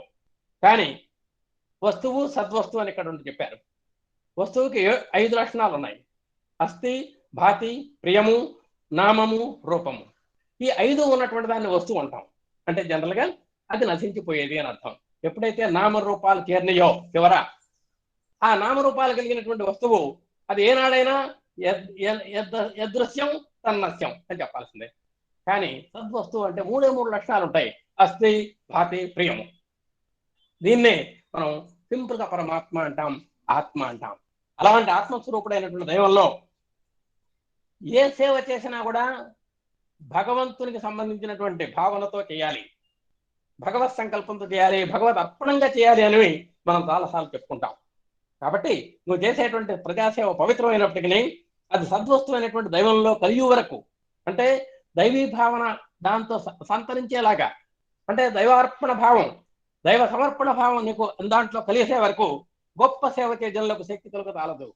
ఆ భావం లేనప్పుడు నువ్వు ఎంత మహత్తరమైనటువంటి సేవలు చేసినా కూడా అవి సార్థకం కావు. ఏ కార్యము చేసిన నువ్వు దైవ చింతనను తోడుకో కైకొని మానవుని యందు మాధవత్వం ఉన్నదని గ్రహించి మానవ సేవయే మాధవ సేవ అన్నతో సత్యముగురు కానీ కేవలము అట్టి భావము విశ్వాసమే లేక వారి పేరు ప్రతిష్టలకు, సంఘ గౌరవములకు తత్ఫలితమును కోరి మానవ సేవ చేస్తూ మానవ సేవే మాధవ సేవలతో ఎట్లాగను. కాబట్టి సాధ్యమైనంత వరకు మానవుల్లో మాధవత్వం ఉన్నది అని గ్రహించాలి. మానవ సేవే మాధవ సేవ అనగానే సరిపోదు. నిజంగా వినటానికి బాగానే ఉంది, కానీ అలాంటి భావం ఉండాలి. భావం ఉండదు కొంతమందికి. చెబుతాడు మానవ సేవే మాధవ సేవ, service to man, service to God అని బైక్ భాష్యాన్ని కనబడుతుందే తప్ప అతనిలో మానవుల్లో మాధవత్వం ఉన్నటువంటిది, అంటే మానవుడే మాధవుడు, మానవుల్లో మాధవత్వం ఉన్నటువంటి భావం వాడి దగ్గర ఉండదండి. అలాంటి విశ్వాసం ఉండదండి. కేవలం వారు మనం ఘనంగా లక్షలు ఖర్చు పెట్టాలి, కోట్లు ఆడంబరంగా ఖర్చు పెట్టి బ్రహ్మాండంగా సేవ చేశారండి, ఆయన చేసిన మానవ సేవ ఎవరు చేయలేరు అనేటువంటి ఒక ఆటోపం కోసం చేస్తే నిజంగా అది భాష్యంగా నిజమవుతుందేమో, కానీ అది అసలు వాస్తవంగా కాదు, వాస్తవమైనటువంటిది కాదు అని చెబుతున్నారు ఇక్కడ స్వామి. సంఘ గౌరవాల కోసం ఫలితాన్ని కోరి నువ్వు మానవ సేవ చేస్తున్నావే తప్ప దాంట్లో మానవ సేవ అంటే ఎట్లా కుదురుతుంది? నీ భావంలో అసలు మాధవత్వం లేదు కదా, మానవుడిని నువ్వు మాధవుడిగా భావించట్లేదు కదా. కాబట్టి అది ఆ మానవ సేవని మాధవ సేవ అంటే ఎట్లా కుదురుతుంది? మాధవ చింతనే కాక మాధవ సేవ ఎక్కడ ఉట్టిపడును? మానవ చింతనే చేస్తున్నావు, నువ్వు మాధవ చింతన చేస్తున్నావు అంతే. మాధవుడు అనేటువంటి పదాన్ని ఉటంకిస్తున్నావే తప్ప ఆ మానవుడిలో ఉన్నటువంటి మాధవత్వం పట్ల నీ యొక్క పవిత్రమైనటువంటి భావన కానీ ప్రగాఢమైనటువంటి విశ్వాసం కానీ నీకు లేవు. అవి కేవలం బూటకపు మాటలు, అది నేను ఒప్పను అని స్వామి ఖచ్చితంగా చెబుతున్నారు. కాబట్టి ఏ పని చేసినా సరే దైవ సమర్పణ భావంతో చేయాలి అనేటువంటిది ఇక్కడ మనం చాలా స్వామివారు నొక్కి నొక్కి నొక్కి నొక్కి చెబుతున్నటువంటి పాయింట్ అదనమాట. దైవ చింతనతో సత్య మార్గంతో ధర్మగుణంతో ఏ కార్యము చేసినా భగవత్ సేవగా భావించవలేను. కాబట్టి ఏ చిన్న పని చేసినా సరే దైవ చింతన ఉండాలి, సత్య సంధత ఉండాలి, ధర్మబద్ధత ఉండాలి. అలాంటప్పుడు ఒక చిన్న కార్యం చేసినా సరే అది భగవద్ అర్పణంగా చేసినప్పుడు అది భగవత్ సేవ అవుతుంది. పేరు గౌరవము సత్ఫలితము ఆశ కొరకు చేసే సేవ మాధవ సేవ అనబడదు. కేవలం పేరు కోసము, ప్రతిష్ట కోసము, గౌరవం కోసము, ఆడంబరం కోసము, మనం పబ్లిక్ ప్రచారం కోసం చేసేటువంటి ఏ సేవ కూడా మాధవ సేవ అనబడదు. అట్టి నిరంతర దైవ ధ్యానపరులైన వారు ఇతరమైనటువంటి కార్యములు ఏమి చేయనక్కర్లేదు. అలాంటి భావం లేనప్పుడు, దైవీ భావం లేనప్పుడు, దైవ చింతన కానీ మరి దైవం పట్ల ప్రగాఢ విశ్వాసం కానీ లేనప్పుడు, దైవార్పణ భావం లేనప్పుడు, మరి దైవ సమర్పణ భావం లేనప్పుడు మీరు అసలు ఏ పని చేసినా కూడా అదేం పని కాదు. అలాంటి పనులను చేయాల్సిన అవసరం కూడా లేదు. వారి ప్రార్థన ఫలమే లోకమును పావనము చేయను. కానీ మంచి ఆ సత్పురుషులు చేసేటువంటి వాళ్ళ యొక్క దైవ ప్రార్థనను చూశారు, అది మాత్రము చక్కగా లోకాలన్నింటినీ కూడా సుభిక్షంగా ఉంచగలుగుతుంది. నిరంతరం ధ్యేయాకారముకు ధ్యానములో నిలుచుటకు అందరికీ సాధ్యమైన పని కాదు. మరి ఆ ధ్యేయం అంటే భగవంతుని ధ్యేయం మనకు అంటే భగవంతుని ఎలాగైనా సరే పొందాలి అనేటువంటి ధ్యేయాన్ని ఆ ధ్యేయాకారం కలిగినటువంటి ఆ భగవంతుడి మీద మనసు నిలపడం అనేటువంటిది ఇది అందరికీ సాధ్యపడేది కాదు. ఏదో భగవంతుని మనం ధ్యానిస్తున్నాం కానీ ఆ చూపు మన చిత్తం శివుడి మీద, చెప్పులు భక్తి మీద అన్నట్టుగా మనం కేవలం మాటలు మాత్రమే భగవంతుడి యొక్క మాటలు వినబడుతున్నాయి కానీ మన మనసు మాత్రము ఆ భగవత్ చింతనలో ఉండదు. అలా ఉండటానికి కారణం ఏంటంటే అది మామూలుగా సాధ్యమయ్యే పని కాదు అది. అట్టి స్థితిని పొందటానికి విశుద్ధాంతరణము కలిగి ఉండవలేను. అంటే అంతఃకరణ పరిశుద్ధి ఉండాలి. మనస్సు, బుద్ధి, చిత్తము, అహంకారము ఇవన్నీ కూడా చాలా నిర్మలంగా ఉండాలి. సర్వ సంకల్పమును నశింపజేసుకోవలయను. సమస్తమైనటువంటి కోరికలను కూడా వదిలేసేయాలి. మనోలయం చేసుకోగలగాలి. మనస్సు నందు మొత్తం కోరికలన్నీ కూడా తుడిచిపెట్టవాలి. అందుకని mind minus design is equal God అని మనం చెబుతూ ఉంటాం. ఎప్పుడైతే మన మనసులో కోరికలు ఉండవో మనోలయం చేసుకుంటాము, ఆ మనోలయమే మోహక్షయమే మోక్షము అని కూడా మనం అంటుంటాం. అట్టి మనోధర్మం కలిగినటువంటి సాధువులు స్వయంగా తెలుసుకొనగలరు. ఇంత స్థాయికి ఎవరంటే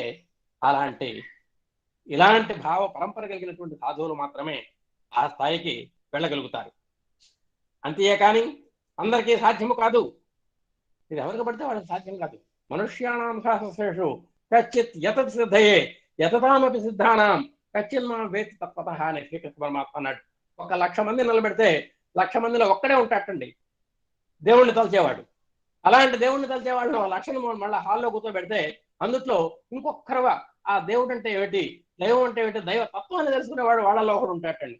అలాంటి వాళ్ళని మళ్ళీ 1,00,000 మందిని కూర్చోబెడితే ఇంకా కొద్దిగా మరి సాధన సంపత్తి ఉన్నాయి కదండి. ఈ సాధన సంపత్తి మార్గంలో చివరి దాకా అహం బ్రహ్మాస్మి దాకా ప్రయాణం చేసేవాడు ఒకరు ఉంటాటండి. అలాంటి వాళ్ళని 1,00,000 కూర్చోబెడితే వాటిల్లో నిజంగా పరమాత్మని చేరుకొని అహం బ్రహ్మాస్మి అనే పరిస్థితి కూడా లేదు చివరికి. అంటే ఆయన బ్రహ్మ అయినప్పటికీ నేను బ్రహ్మాస్మి అంటాం దేనికి, నేను కోటేశ్వరరావు అన్నప్పుడు నేను కోటేశ్వరరావు చెప్పుకోవడం దేనికి, ఎదుటి వాళ్ళు అనాలి ఆయన కోటేశ్వరరావు అంటారని అని. నేను కోటేశ్వరరావు అనేటువంటి స్పృహ నాకు ఉండకూడదు. అలాంటి స్థాయికి చేరటానికి శ్రీకృష్ణ పరమాత్మ ఒక చక్కటి జీవోదారి చేశాడు. మనుష్యాణం సహస్రేషు కచ్చిత్ యతత్ సిద్ధయే యతతామపి సిద్ధానాం కచ్చిన్మాం వేత్తి తత్వతః. అంటే ఎక్కడో కోటాను కోట్లలో ఒక్కడు ఆ భగవంతుని యందు నిజమైనటువంటి తత్వాన్ని తెలుసుకొని భగవంతునిలో సారూప్యాన్ని, సామీప్యాన్ని, సాయుధ్యాన్ని, సాన్నిధ్యాన్ని పొందగలిగినటువంటి శక్తి ఒకటికే ఉంటుందని ఆయన చెప్పడం జరిగింది. కాబట్టి అందరికీ సాధ్యం కాదు, కాదని ఊరకు ఉండకూడదు. అలాగని మనం ఊరుకుంటామా? అకర్మణ్యకులు మనం ఎవరో ఎకర్మ చేయకుండా అన్ని కర్మలు చేస్తూ ఉండాల్సిందే, మనం ప్రార్థన చేస్తూ ఉండాల్సిందే. అదేమి ప్రాప్తానుసారం, అది మీ ప్రాప్తానుసారము, మీ సాధానుసారము లభిస్తుంది. మీ యొక్క భక్తాగ్రగణ్యతకు సంకేతంగా, మీ యొక్క భక్తి ప్రపత్తులకు ఒక సంకేతంగా, ఒక ప్రత్యేకగా ఆ ప్రాప్తి కానీ, ఆ సాధన యొక్క సారాలు కానీ మీకు లభిస్తాయి. అంతవరకు ఆత్మవంచన లేక, ఎంతవరకు మనస్సు వృత్తిరహితమై దైవకారమైనటువంటి స్థితిలో నిలుచును, అంతవరకు ధ్యాన జపములు చేయుచు పరోపకారం చేస్తూ తత్ఫలితమును ఆశించగా లోకసేవలో కాలమును వినియోగించిన ధన్యాత్ములు కాగలరు. అసలు వాస్తవంగా ఆధ్యాత్మిక చింతనలో రావాలి అంటే ఇందాక చెప్పుకున్నాం, మహాత్ములు మనసు మాట చేత ఒకటైనటువంటి వాడే ఆధ్యాత్మిక చింతనలో రాణిస్తాడు. అలాంటి మహాత్ములు ఏం చేయాలంటే మనస్సుని ఆత్మవంచన చేసుకోకూడదు, తనకి తానుగా మోసం చేసుకోకూడదు. మనస్సుని వృత్తి రహితమై ఉండాలి. మనస్సు రహితం అంటే మనోలయం. వృత్తి రహితం అంటే ఏమాత్రము శమము దమములు కలిగి ఉండాలి. మనోనిగ్రహము, ఇంద్రియ నిగ్రహము కలిగి ఉండాలి. దైవాకార స్థితిలో మనం మనస్సును నిలబెట్టాలి. ఆ స్థాయికి మనం వెళ్ళేంత వరకు ధ్యానాన్ని చేయాలి, జపాన్ని చేయాలి. దానికి తోడు భౌతికంగా మనం మానవ జన్మ ఇస్తాం కాబట్టి పరోపకారం చేయాలి. హెల్ప్ ఎవర్ హర్ట్ ఎవర్ చేయాలి, అది కూడా ఉండాలి. తత్ఫలితాన్ని ఆశించకూడదు, నిష్ఫలాపేక్షగా చేయాలి ఆ పరోపకారాన్ని కూడా. మరి లోక సేవలో కాలాన్ని వినియోగించాలి అంటే ఇది కూడా భక్తి సేవ, ప్రేమ సేవ అని స్వామివారు చెప్పినట్లు ఆ విధంగా చేస్తుంటే వాళ్ళు క్రమక్రమంగా ఆ భగవంతుని యందు పూర్తి సమలగ్నమైనటువంటి మనస్సులు గలవారై ధన్యాత్ములు కాగలరు. అట్లు కానితో దేహముతో ప్రపంచ కర్మలు చేయకపోయినను మనస్సు లోకమును పోయి అనేక కర్మలు చేయుచున్నది. నేను ఏమంటే గది కదలను. మన కరోనాలో మన 2 సంవత్సరాలు మనం సెంట్రల్ జైల్లో ఉన్నట్టున్నాం, గదిలోనే ఉన్నాం, ఎక్కడ కదలలేదు. కానీ మన మనసు మాత్రం ఊరుకుంటుందండి. మన మనసు మాత్రం మొత్తం దేశాలన్నీ తిరిగి వచ్చింది. దేహం కదలటం లేదు, కానీ కర్మలు చేయకపోయినప్పటికీ ఈ మనస్సు లోకాలన్నీ తిరగటం వల్ల అనేక కర్మలు చేస్తూ ఉంటుంది. అంటే ఎక్కడ మంచి చూస్తే మంచిని అనుభవించింది, చెడు చూసినప్పుడు చెడుకు ప్రభావం అయింది. మన సీరియల్స్ చూసినప్పుడు, సీరియల్స్ చూసాం కదండి మనం అంతా 2 సంవత్సరాలు, ఆ సీరియల్స్ ప్రభావానికి గురి కొంత మాలిన్యాన్ని కూడా మనం పొందగలిగాం. నిజంగా మరి నేను కూర్చున్నాను కదండి, నేను ఇంట్లో కూర్చున్నాను, ఎక్కడికి కదలలేదు. నాకు ఈ పాపం ఎట్లా అంటుంది అంటే మన దేహం కదలకపోయినప్పటికీ శరీరం అంతా కూడా అన్నిట్లో వేళ్లు పెట్టి వచ్చింది కాబట్టి ఆ లంపటాలన్నీ కూడా మన మనసు తన సొంతం చేసుకున్నది. కాబట్టి మనస్సు లోకమును పోయి అనేక కర్మలు చేయుచుండును. నమే కర్మాన్ని లింపద్ది నమే కర్మ ఫలే స్పృహ అన్నాడు శ్రీకృష్ణ పరమాత్మ. నేను ఎన్ని కర్మలు చేసినా కూడా ఆ కర్మలు నన్ను అంటవు అన్నాడు. దేనికని? దాని మీద నాకు అపేక్ష లేదు అన్నాడు, ఆసక్తత లేదు అన్నాడు. అంటే మనం ఆసక్తి లేకుండా చేయాలి. ఆసక్తి లేకుండా చేసినప్పుడు మాత్రమే, ఇక్కడ స్వామి చెప్పాడు శ్రీకృష్ణ పరమాత్ముడు, అజ్ఞానులు కర్మల యందు ఆసక్తులై వాటిని ఆచరించున్నట్లుగా విద్వాంసుడు అంటే జ్ఞాని అయినటువంటి వాడు లోక హితార్థమై ఆసక్తి రహితమై కర్మలను ఆచరించవలేను. అజ్ఞానులేమో కర్మల యందు ఆసక్తి కలిగి లంపటం తగ్గించుకుంటారట. జ్ఞానులైనటువంటి వాళ్ళు లోక కళ్యాణం కోసం ఆసక్తి రహితులై కర్మలు చేస్తూ ఉంటారట. అలాంటి చెప్పాడు శ్రీకృష్ణ పరమాత్మ, నమే కర్మాణి లింపంతి నమే కర్మ ఫలే స్పృహ ఇదమాం యో విజానాతి కర్మభిర్ నసబధ్యతే అన్నాడు. నాకు కర్మ ఫలాసక్తి లేదండి, కావాలని కర్మలు నన్ను అంటావు. ఈ విధంగా నా తత్వాన్ని తెలుసుకొని, అంటే కర్మలు చేస్తున్నా సరే చేస్తున్నాను, నేను చేస్తున్నాను, ఇది నా వల్లనే అవుతోంది అనేటువంటి ఆసక్తి కనుక లేకుండా ఉంటే ఆ కర్మలు మిమ్మల్ని కూడా బద్ధుల్ని చేయవు అని చేయడం జరిగింది. కాబట్టి దేహంతో ప్రపంచ కర్మలు చేయకపోయినప్పటికీ మనస్సు లోకమును పోయి అనేక కర్మలు చేయుచున్నాను. ఇట్టి వారు కర్మలు చేయకనే కర్మములకు కట్టుబడుదురు. ఏం కదలలేదు, గది కదలలేదు, ఇల్లు కదలలేదు, మెట్లు దిగలేదు, ఏవో కర్మ వచ్చి మనకు అంటుకున్నాయి. అంటే మన మనస్సు అంటుకొని వచ్చినటువంటి కర్మ చేయమన్నమాట అదంతా కూడా. కాబట్టి ఇట్టి వారు కర్మలు చేయకనే కర్మములకు కట్టుబడుదురు. దైవ ధ్యానము సత్య మార్గాల్లో ఉండి మనస్సు బహిర్గతమైనప్పుడు ప్రాణికోట్లకు ఉపకారముకు పనులు దేహేంద్రియములు చేసినను మనస్సు దానిపై ఏకాగ్రతతో పడి ఉండటం చేత కర్మము చేసినను కర్మము చేయని వాడగను. కాబట్టి మన భగవద్గీతలో చెప్పినట్లుగా సత్య మార్గంలో నడుస్తూ మనస్సు ఏకాగ్రతగా పెట్టుకొని ప్రాణికోట్ల కనుక ఉపకార పనులు చేస్తూ ఉంటే అక్కడ దేహేంద్రియాలతో కర్మలకు ప్రమేయం ఉన్నప్పటికీ మనస్సు దైవీభావంలో ఏకాగ్రతంగా నిలిపినటువంటి కారణంగా ఆ కర్మ నిజంగా నీకు అంటదు, ఆ కర్మల ఫలం నీకు అంటదు. కాబట్టి భగవద్గీత చెప్పినటువంటి సూత్రం భగవద్గీత భావమంతయు దీనిపై ఆధారపడి ఉన్నది. మనస్సును పవిత్ర విషయమై పరిశ్రమ చేయని హృదయమే దుర్గుణములకు విశ్రాంతి భవనముగా ఉండను.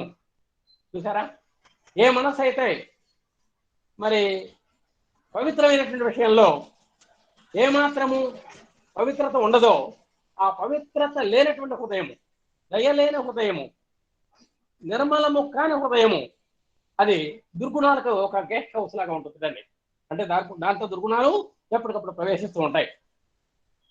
ఈ విషయమును మోక్షమును కోరువారు, ఏకాగ్రతను పొందగోరువారు, పెద్దలు కాగోరువారు ముఖ్యంగా గ్రహించవలసి. కాబట్టి మనశ్శుద్ధి చాలా అవసరము, చిత్తశుద్ధి చాలా అవసరము. మనో నైర్మల్యము జాగ్రత్తగా ఎప్పటికప్పుడు ఏ రోజుకి ఆ రోజు అన్నం తిన్నటువంటి గిన్నెలు, కూర వండుకున్నటువంటి గిన్నెలు, ఇవన్నీ కూడా ఏ విధంగా అయితే మనం మరి ప్రిమ్ ఆయిల్ తోటి మనం ఏ విధంగా అయితే చక్కగా తోముకుంటున్నామో అలాగే మన మనసును కూడా మనం జపధ్యానముల చేత తపో బలాల చేత వాటిని నైర్మల్యం చేసుకుంటూ ఉండాలి. అట్టి ఆత్మజ్ఞానాన్ని పొందటానికి బ్రాహ్మణాది వర్ణములు కానీ, దానికి వర్ణాశ్రమాలతో పని లేదు, సన్యాసాది ఆశ్రమాలతో పని లేదు, యజ్ఞాది కర్మలతో పని లేదు, శాస్త్రాది కారణములను కూడా ఇవి కారణములు కావు. బ్రహ్మనిష్ట ఒక్కటే దీనికి కారణము.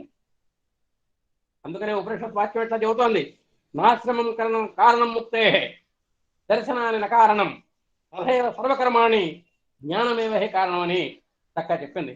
అంటే నువ్వు గనక ఆత్మ సాక్షాత్కారాన్ని నువ్వు పొందాలి అంటే నువ్వు బ్రాహ్మణ అబ్రాహ్మణ అక్కర్లేదు, నువ్వు సన్యాస సంసార అక్కర్లేదు, నువ్వు యజ్ఞాలు చేస్తున్నావా లేదా అక్కర్లేదు, శాస్త్రాలు చదువుతున్నావా లేదా అక్కర్లేదు.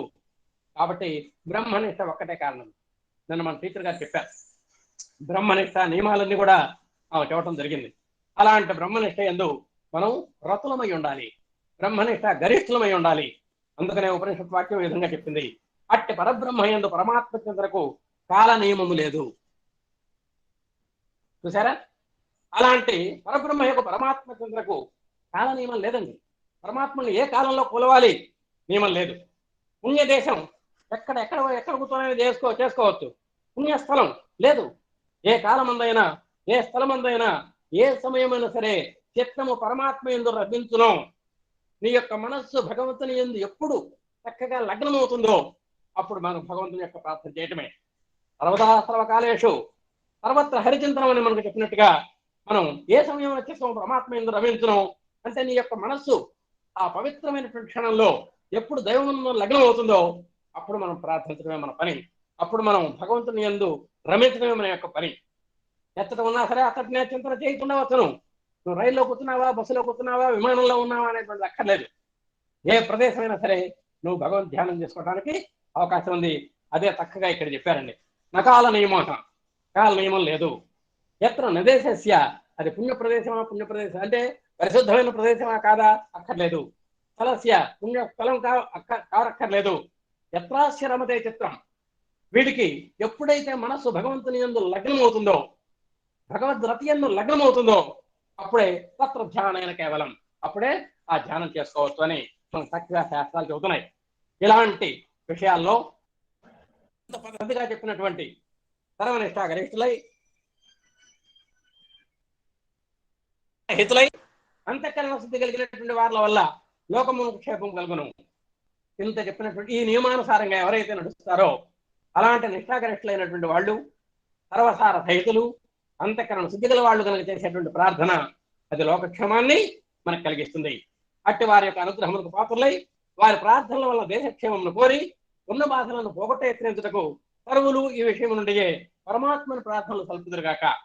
కాబట్టి అట్టి వారి యొక్క అనుగ్రహ పాత్రలు, అలాంటి భగవంతుని యొక్క అలాంటి వారి మహనీయులైనటువంటి వారి యొక్క అనుగ్రహానికి మనం పాత్రలై వారి ప్రార్థనల వలన, అలాంటి నిష్ఠా గరిష్ఠులైనటువంటి మహాత్ముల యొక్క ప్రార్థనల వలన దేశక్షేమాన్ని మనం కూడా కోరాలి. ఉన్న బాధలను పోగొట్టడానికి ప్రయత్నించుకోవాలి. కరువులు ఈ విషయం నుంచి పరమాత్మ ప్రార్థనలు అంటే ఈ మేరకు మనం కూడా పరమాత్మ యొక్క ప్రార్థనలు కలపాలి. లోకక్షేమమును పొందురుగాక. సర్వేషాం స్వస్తిర్భవతు, సర్వేషాం శాంతిర్భవతు, సర్వేషాం పూర్ణం భవతు. ఓం శాంతి శాంతి శాంతి. ఓం శ్రీ సాయిరామ్. ఈ అవకాశం ఇచ్చినటువంటి ఈ రోజుతో మనం ప్రేమవాహిని గ్రంథం అంతా మనం పూర్తి చేస్తున్నాము. ఈ ధారావాహికంగా జరిగింది. ఈ ధారావాహిక ప్రేరణ చేసినటువంటి ఎమ్మెల్యే గారికి, ఆత్మీయంగా విన్నటువంటి మీకు, ఇందుట్లో ప్రవచనం చేసినటువంటి మా సోదర సోదరిమణులకు, విన్నటువంటి ప్రతి ఒక్కరికి కూడా ఆ స్వామి యొక్క దివ్య కటాక్ష వీక్షణాలు ప్రసరించి ఇలాంటి ఉపద్రవమైనటువంటి విషయాల నుంచి కూడా మనల్ని బయటపడేసి మనల్ని అందరినీ సురక్షితంగా, క్షేమంగా, శాంతి సౌఖ్యాలతో, శాంతి సౌమనస్యాలతో మనల్ని చక్కగా చూడాలని అందుకు భగవంతుడిని మనం ఒక్కసారి ప్రార్థిస్తూ మీ అందరికీ సాయిరామ్. ఓం శ్రీ సాయిరామ్. ఓంకార బీజ రూపాయ సర్వేశాయ జగత్పతే ప్రథమాయ నమస్తుభ్యం శ్రీ సత్యసాయి గణాధిప. సర్వదేవతాతీత స్వరూపుడు స్వామివారి పాదపద్మాలు ప్రణామం చేసుకుంటూ, దాదాపు taken 22 sessions to complete this Premavahini. చాలా సమయం వెచ్చించినట్టే, ఎక్కడ పరిగెత్తలేదు కూడా. Successfully completed this Premavahini today. Sir చెప్పిన అంశాలు 2 చూసి టోటల్గా నేను 11వ అధ్యాయం టోటల్గా సినాప్సిస్ చెప్తానండి. వాళ్ళు చెప్పిన దాంట్లో మనకి రోగాలు, భవరోగాలు 2 ఉన్నాయి. రోగాలకి హాస్పిటల్స్ కావాలి, భవరోగాలకి పుణ్యక్షేత్రాలు, ఆశ్రమాలు ఉండాలి. ఇద్దరు కూడా వారి యొక్క డ్యూటీ కర్తవ్యాలను సక్రమంగా చేస్తేనే ఈ రోగాలు పోయి, భవరోగాలు పోయే అవకాశం ఉంటుంది. ఇక్కడ ఇందాక ఒక మాట వచ్చింది, ఈ గవర్నమెంట్స్ కానీ ఎవరు కానీ యంత్రాంగం కానీ ఈ భవరోగాలు అంతకన్నా సంబంధించిన దే కెనాట్ పనిష్. ఏమి పనిష్ ద బాడీ, కానీ పనిష్ చేయాల్సిన మైండ్ యాక్చువల్గా. కానీ మనం ఏం చేస్తుందంటే మన చట్టము శరీరానికి శిక్ష వేస్తుంది. ఒక అద్భుతమైన బాలక స్టోరీ ఉంది ఇక్కడ, నేను చాలాసార్లు నాటికి కూడా వేయించాను, ఇంతకుముందు చెప్పాను కూడా. But punish our mind, not the body. ఆలోచన ఇచ్చేది మైండ్, దెబ్బలు తినేది శరీరం. ఆలోచన ఇచ్చినందుకు ఒక దేశంలో ప్రధానికి ఉరిశిక్ష వేయటం జరిగింది. That thought was given by somebody X, implemented by Y. So X was hanged. Supreme person మళ్ళీ, not ordinary man. I don't want to tell more details. ఒక రాజుగారు ఉన్నాడు, ఒక తెలియగల మంత్రి కావాలి. రాజ్యంలో ఎవరు తెలియగలవారిని పరీక్ష పెట్టాడు, అందరినీ పిలిపించాడు. టెస్ట్ ఏంటంటే అందరికీ ఒక మేక ఇచ్చాడు, 3 ఎకరాల పొలం ఇచ్చాడు, 4 రోజులు సమయం ఇచ్చాడు. 4 రోజులు మీ మేకని మంచిగా మేపుకు రండి. 31 రోజు పరీక్ష ఏంటంటే ఆ మేక ముందు ఆహారం వేస్తే మేక ఆహారం ముట్టకూడదు. ఎవరైతే మేక అలా ఉంటుందో ఆ యజమాని నాకు మంత్రి అని డిక్లేర్ చేస్తారు. సో అందరూ రకరకాల ప్రయత్నాలు చేశారు. బాగా దున్నపోతు, బలహీనంగా ఉన్న మేకలు దున్నపోతులాగా చేశారు. బాగా పీకల దాకా తింటే మళ్ళీ మనం ఎందుకు పోతే ఏం తింటాము, మనం తినం.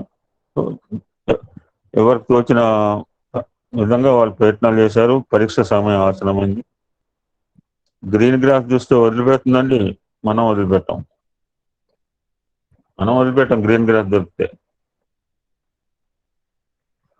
సో అన్ని మేకలు కూడా పరిగెత్తినాయి, ఒక అమ్మాయి మేక మాత్రం పరిగెత్తింది. ఆ అమ్మాయి ఏం చేసేదంటే గడ్డి పెట్టేది, తినే సమయానికి మూతి మీద కర్రబెట్టి కొట్టేది. ఒకరోజు ఆకలేసి వచ్చింది, 2వ రోజు వచ్చింది, 3వ రోజు వచ్చి, 4వ రోజు ఆ చేతిలో కట్ట చూసి మూతి పెట్టడం మానేస్తుంది. ఆ అమ్మాయి తెలియక మెచ్చుకుని ఆ అమ్మాయిని మంత్రిగా చేయటమే కాకుండా తన అర్థంగా కూడా చేసుకున్నాడు రాదు. ఇట్స్ ఏ బాలవిక స్టోరీ. సో బాహ్య శత్రులు మాత్రమే పోలీసులు యంత్రాంగం కంట్రోల్ చేస్తుంది. They cannot touch this అంతఃశత్రువులు.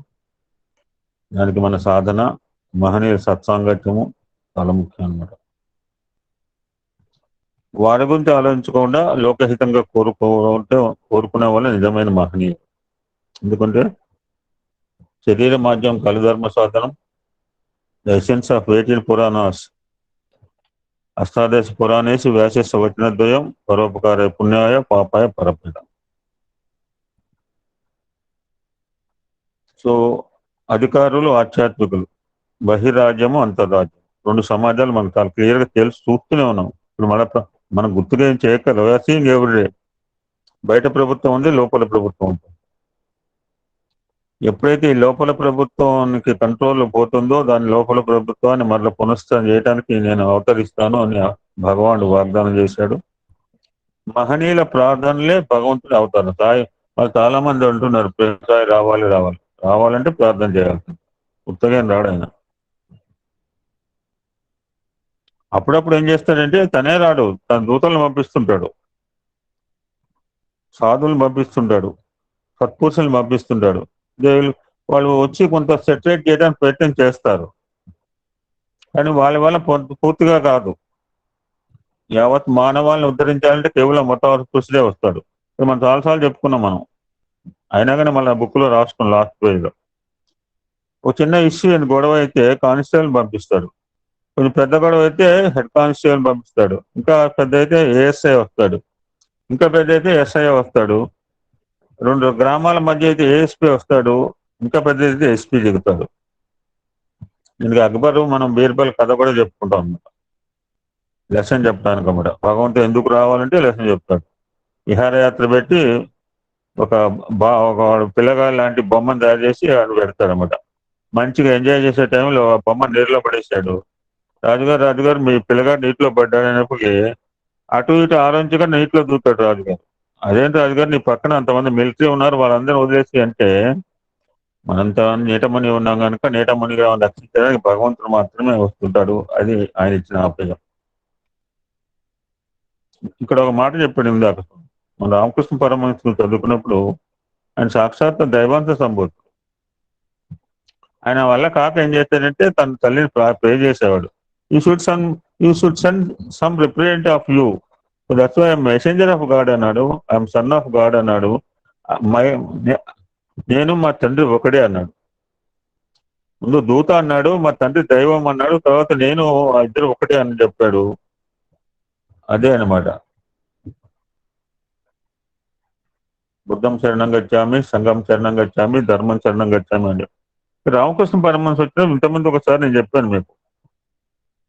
ఒకసారి Shirdi Saibaba vexed, you want to leave this body, వీళ్ళు ఎన్ని చెప్పినా వింటలేని చెప్పి వెళ్ళిపోతాడు, శరీరం వదిలేస్తాడు.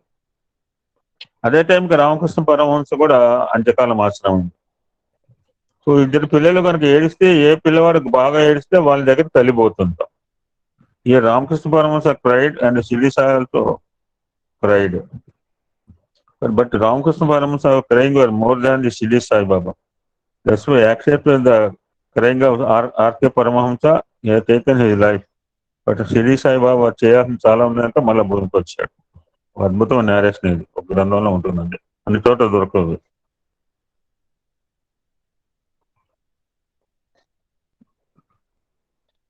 తర్వాత లాస్ట్ గా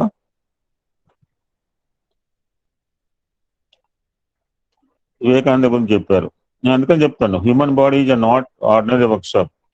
ఇది నా వల్ల కాదు, నేను అశక్తుని, చేతగాని వాడిని అంటే ఇవన్నీ పిచ్చి మాటలు. మనం అన్ని ఇచ్చి పంపించిన వారికి నాకేం చేత కాదు, నేను అశక్తుని, అసహాయాన్ని అనుకుంటే మన చేతకంతాను. Everything potentiality in our body. అందుకని our human body is divine workshop. అప్పుడప్పుడు మామూలు కార్కి రిపేర్ చేయడానికి వర్క్షాప్కి ఎలా పోతుందో మనం కూడా రిపేర్ చేయడానికి పుట్టబట్టిపోతుంటాం. మన వర్క్షాప్ అక్కడ పుట్టబట్టిలో ఉంది. రిపేర్ అయిన మాట కూడా వచ్చింది సార్ చెప్పింది దాంట్లో. సో పిరికిదనం పనికిరాదు, నిరుత్సాహం పనికిరాదు. కవర్ డైస్ మెనీ టైమ్స్ అంటాడు. పిరికివాడు రోజు వస్తూనే ఉంటాడు, ధైర్యశాలు ఒక్కసారే పోతాడు. కనుక మానవ సేవ మాధవ సేవ అని మనం అంటే కాదండి, లోపల భావన చాలా ముఖ్యం. Everybody can do good work, but God works కావు. అని లోపల ఉన్న భావన చాలా ముఖ్యం అనమాట. భక్తితో చేయాలని చెప్పాడు. అందుకని సర్వీస్ అన్నిటికి కూడా మన 3 వింగుల spirituality is base. Spirituality with the service, spirituality in spirituality and spirituality in Bal Vikas. ఇక చివరిగా మనందరికి తెలిసి లెసన్ ఇస్తే ఫైనల్ లెసన్ అంత్యంలో ఏం చెప్పాడంటే, నువ్వు పరమాత్మ చింతన చేయి, అంతకంటే సులభమైన మార్గం లేదు. నువ్వు కార్యం చేస్తున్నా భావించకు. కాల్స్ నువ్వు కార్యం చేస్తున్నాను భావించకు. నువ్వు కర్మ మనకేమైనా ఫీల్ అవుతున్నావు అంటే ఇప్పుడు 667 ఎవడే నేనైతే నాకు ఫీలింగ్ లేదు, మీకు ఫీలింగ్ లేదు. ఫీలింగ్ అయితే 66 మంది వస్తారండి. ఒక్క రోజా 2 రోజులా? ఇసుగు ఇసుగు మీకు పుట్టట్లేదు, విసుగు నాకు పుట్టట్లేదు. Because we are doing. పొద్దున్నే బ్రేక్ఫాస్ట్ చేస్తున్నాం, మధ్యాహ్నం లంచ్. ఎలాగా మనకి దైనందిన జీవితాల్లో కార్యక్రమంలో ఒక భాగం అయిపోయింది. సో పార్ట్ అండ్ పార్ట్ అయిపోయింది. మనం ఏది చేస్తున్నాం కానీ నేను అనుకోవట్లేదు, మీరు కూడా అనుకోవట్లేదు. అలాగ తయారు కావాలి. నేనేం చేస్తున్నాం కాదు, బట్ మనం చేస్తూనే ఉన్నాం.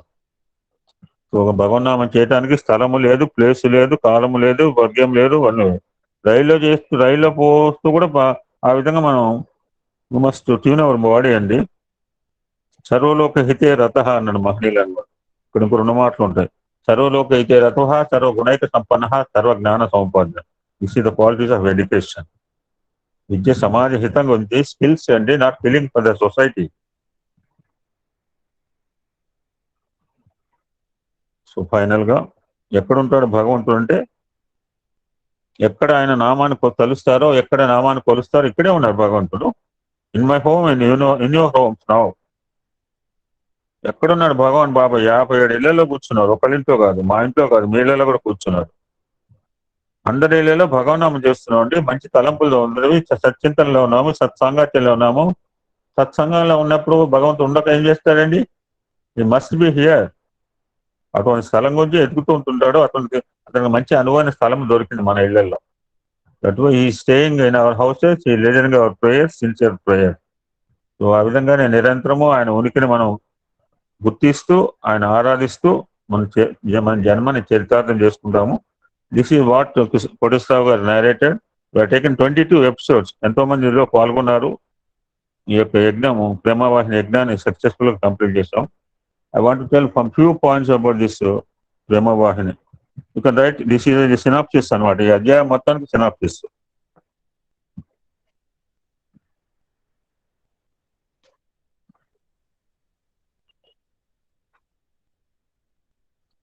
ఇలాగ మాట వచ్చింది. 18 పురాణ సారాంశం మనకు వచ్చింది. పరులకు ఉపకారం చేయాలి, సర్వలోక హితం గురించి ఆలోచించమని చెప్పారు. దాన్ని స్వామి అష్టాదశ పురాణేసి వ్యాసస్య వచనద్వయం పరోపకార పుణ్యాయ పాపాయ పరపెడ్ను. నాకు సంస్కృతం రాదు అంటే స్వామి మనకి పామరుడు కూడా అర్థం విధంగా help ever, hurt never, hurt never, help ever, love all సర్వ. ఈ 4 మహావాక్యాలండి. 4 వేదాల మహావాక్యాలు ఏంటంటే ఈ 4 అండి. నేను ఒకసారి ఒక పల్లెటూరుకి సేవకు పోతుంటే ఒక డ్రైవర్ నన్ను అంబులెన్స్ లో తీసుకెళ్తుంటే ఆయన పక్కన కూర్చుంటే ఈ మాట ప్రస్తావన అయితే మీరు 4 వాక్యాలు రాసుకోవాలి. 4 మహావాక్యాలు. ఏ విధంగా అయితే ప్రజ్ఞానం బ్రహ్మ, తత్వమసి, అయమాత్మ బ్రహ్మ, అహం బ్రహ్మాస్మి 4 మహావాక్యాల్లో ఈ 4 పాటిస్తే చాలండి. మనం ఏ సాధన చేయక్కర్లేదు, ఏ గురువు పోక్కర్లేదు, ఏ గోపురం చేయక్కర్లేదు. సెకండ్ పాయింట్, సత్యాన్ని ధర్మాన్ని శాంతమును జీవనంగా చదువుతారు. It should be our way of life. ఇది మనకు మార్గదర్శనం, ఒక జీవన విధానం అయిపోవాలి. ఈ సాధకుడు అనేవాడు బుద్ధిలో విషయ విరక్తి, శాంతము, కరుణ, సహనము, పరోపకారం మొదలైన గుణాలను చేర్చడమే పరమ ధర్మం అని చెప్తున్నాడు. It's all our duties. ఇక పాజిటివ్ ఆస్పెక్ట్ చెప్పాడు, ఇక నెగిటివ్ చెప్తారు. అసత్యము, అజ్ఞానము, అనాచారము, అహంకారము. వీటికి మనం సత్సంగంలో చాలా భయంకరమైన పేర్లు పెట్టారు స్వామి. అందుకే అలా చెప్తే కానీ మనకు అర్థం కాదు. ఈ దుర్గుణాలన్నిటి కూడా 4 కంపారిజన్ చేశారనమాట. ఇప్పుడు మళ్ళీ రిపీట్ చేయదలుచుకోలేదు. ఇటువంటి అసత్య, అజ్ఞాన, అనాచార, అహంకారాలు అంతా కూడా సొసైటీలో ఈ 4 గమనిస్తూనే ఉన్నాం. వాటి ప్లేస్ లో శాంతము, సమాధి, సత్సంపత్తితో నిర్మూలించుటే పరమధర్మం. చివరగా పరబ్రహ్మ చింతన చేసుకోమన్నాడు. పరబ్రహ్మ చింతనకి కాల నియమం లేదండి, ప్రదేశ నియమం లేదు. ఎచ్చట ఉన్నా అచ్చటే చింతన చేయవచ్చును. పడుకుంటూ కూడా ఒక చేసుకోవచ్చు, కూర్చొని చేసుకోవచ్చు, స్నానం చేసేపు చేసుకోవచ్చు, అన్నం తినేపు చేసుకోవచ్చు, ప్రయాణం చేసేపు చేసుకోవచ్చు. At any time can do it. చేయాలని అనుకోవాలి, చేయాలని మైండ్ ట్యూన్ చేయాలి. ఫైనల్ గా సజ్జనులు అంటే ఎవరు? మహాత్ములు అంటే సార్ చెప్పారు, దురాత్ములు అంటే ఆయన చెప్పాడు. ఒకడు మహాత్ముడు అయ్యాడు, ఒకడు ఎలా దురాత్ముడు, ఒక సజ్జనులు అయ్యాడు, ఒక దుర్జనులు ఎలా ఎలా అయ్యాడంటే, సజ్జనులు వాళ్ళు ఒక వ్రతంగా పెట్టుకుంటారు. ఇట్స్ కాల్డ్ సజ్జన సహజ వ్రతం. ఇదే ఎట్రిబ్యూట్ చేసుకునేది కాదు, వాళ్ళు ఏమో అనుకోరు, వాళ్ళు ఆటోమేటిక్ గా వస్తుంది. వాళ్ళు దానం చేస్తే రహస్య దానం చేస్తారు, ప్రియ వచనం ఉంటుంది, తాను చేసిన మేలు చెప్పుకోకుండా, తనకు చేసిన మేలును సభలో చెప్పుట, సంపదకు గర్వించకుండా, ఇతరులను నిందించకుండా. 6 క్వాలిటీస్ అండి. వాళ్ళు సహజ వ్రతంగా ఉంటాయి వాళ్ళకి. వాళ్ళు గుప్తదానం చేస్తారు, ప్రియవచనంగా ఉంటుంది, తను చేసిన గొప్ప ఎక్కడికి చెప్పుకోడు, తనకు ఎవరన్నా చేస్తే సభలో చెప్పుకుంటాడు.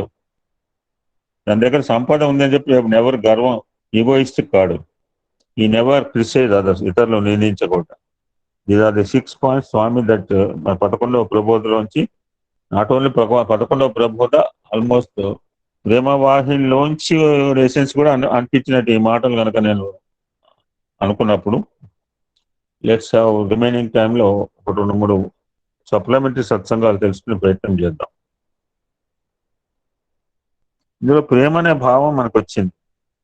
కృష్ణ పరమాత్మ పేరు చాలాసార్లు ప్రస్తావన వచ్చింది, ఎందుకంటే రెండు శ్లోకాలు వచ్చినాయి. పరిత్రాణ వచ్చింది, యదా యదా హి ధర్మస్య కూడా వచ్చింది. కృష్ణతత్వం అంటే ఏంటో ఒకసారి చూద్దాం.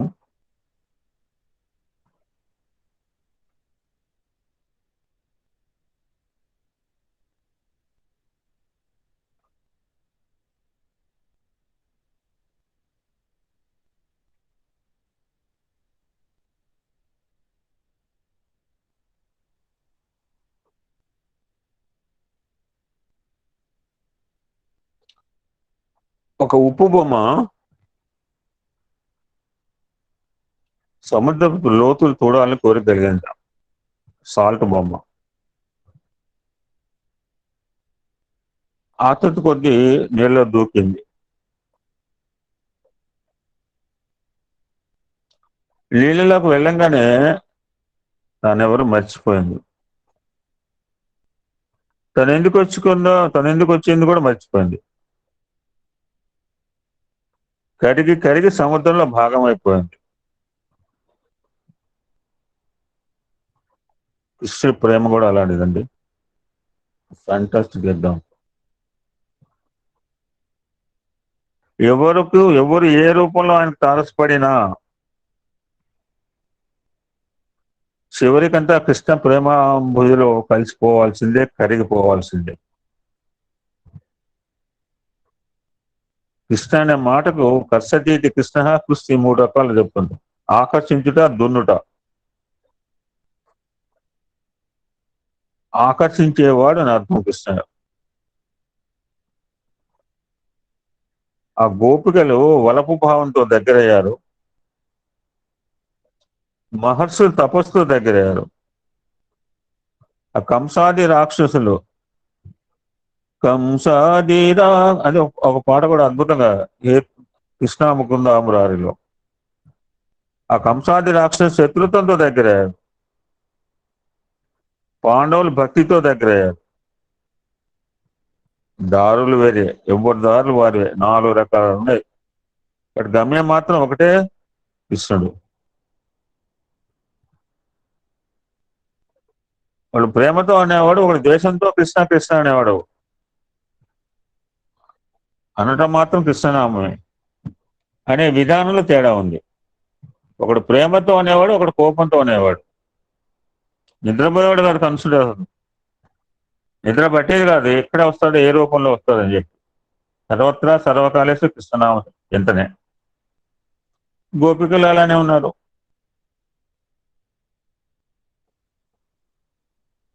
ఆ పూతని రాక్షసి చిన్ని కృష్ణుని చంపడానికి వచ్చింది. కంసుడే ఆ ఆడబొచ్చిని పంపించాడు. ఆ రవిక వదులు చేసుకుంది. రారా కృష్ణ అని పిలవగానే బెరబెర వెళ్ళాడు బిడ్డడు. అవి పాలకుండలు అనుకుని గబగబా దొరుకుంటున్నాడు. అవి కాలకోట బాండాలని తెలియదు కాబోలు పాపం అనుకుంది పూతను. దేవతలకే అమృతాన్ని పంచి ఇచ్చిన వాడికి వచ్చి విషపు ఆలోచన తెలియకుండా ఉంటాయండి? బోసి పిల్లవాడైనా నవ్వుకొని ఉంటాడు.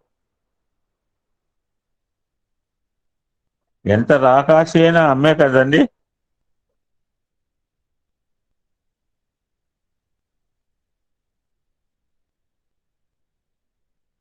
ఆ చనుబాలిస్తూ రెప్పపాటు సమయం ఆ మాతృత్వకు తన్వత్యాన్ని అనుభవించింది.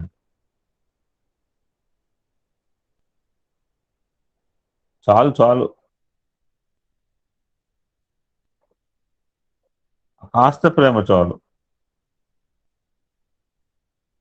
మహామహాయోగిందులు ఎందరో యజ్ఞయాగాలు చేసిన కృష్ణార్పణం అన్నంత పొలం ఆ పూతన ఖాతాలో జమ అయిపోయిందండి. Fantastic narration. ఆ పూతన ఎవరో కూడా మనకు తెలుసు.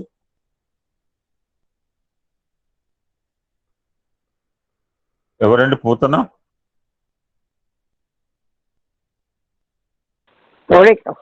హోళికాదేవి. పూతన ఎవరు ఇంత ముందు? బలిచక్రవర్తి కూతురు. నువ్వు రోజు రాకలే మొరంపుడు అని మళ్ళా నెలలో 2 సార్లు అటెండెన్స్ చేసుకో సరిపోద్ది. కృష్ణ ప్రేమ గొప్పతనం అదండి. ఒక రకమైన భావంతో అనుకుంది, తన తండ్రికి హతమార్చడానికి భావన మారిపోయింది. చూడండి, this is the smallest example.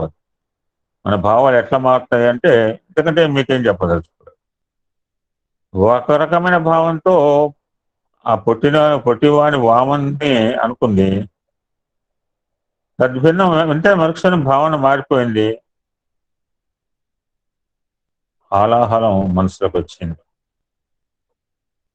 ఆ కృష్ణ ప్రేమ గొప్పతనం అది. పూతన ఒంట్లోని విషాన్నంతా సర్రున దొరుకున్నాడు. రాక్షస్ అంటేనే నిలువెల్ల పాషానంట.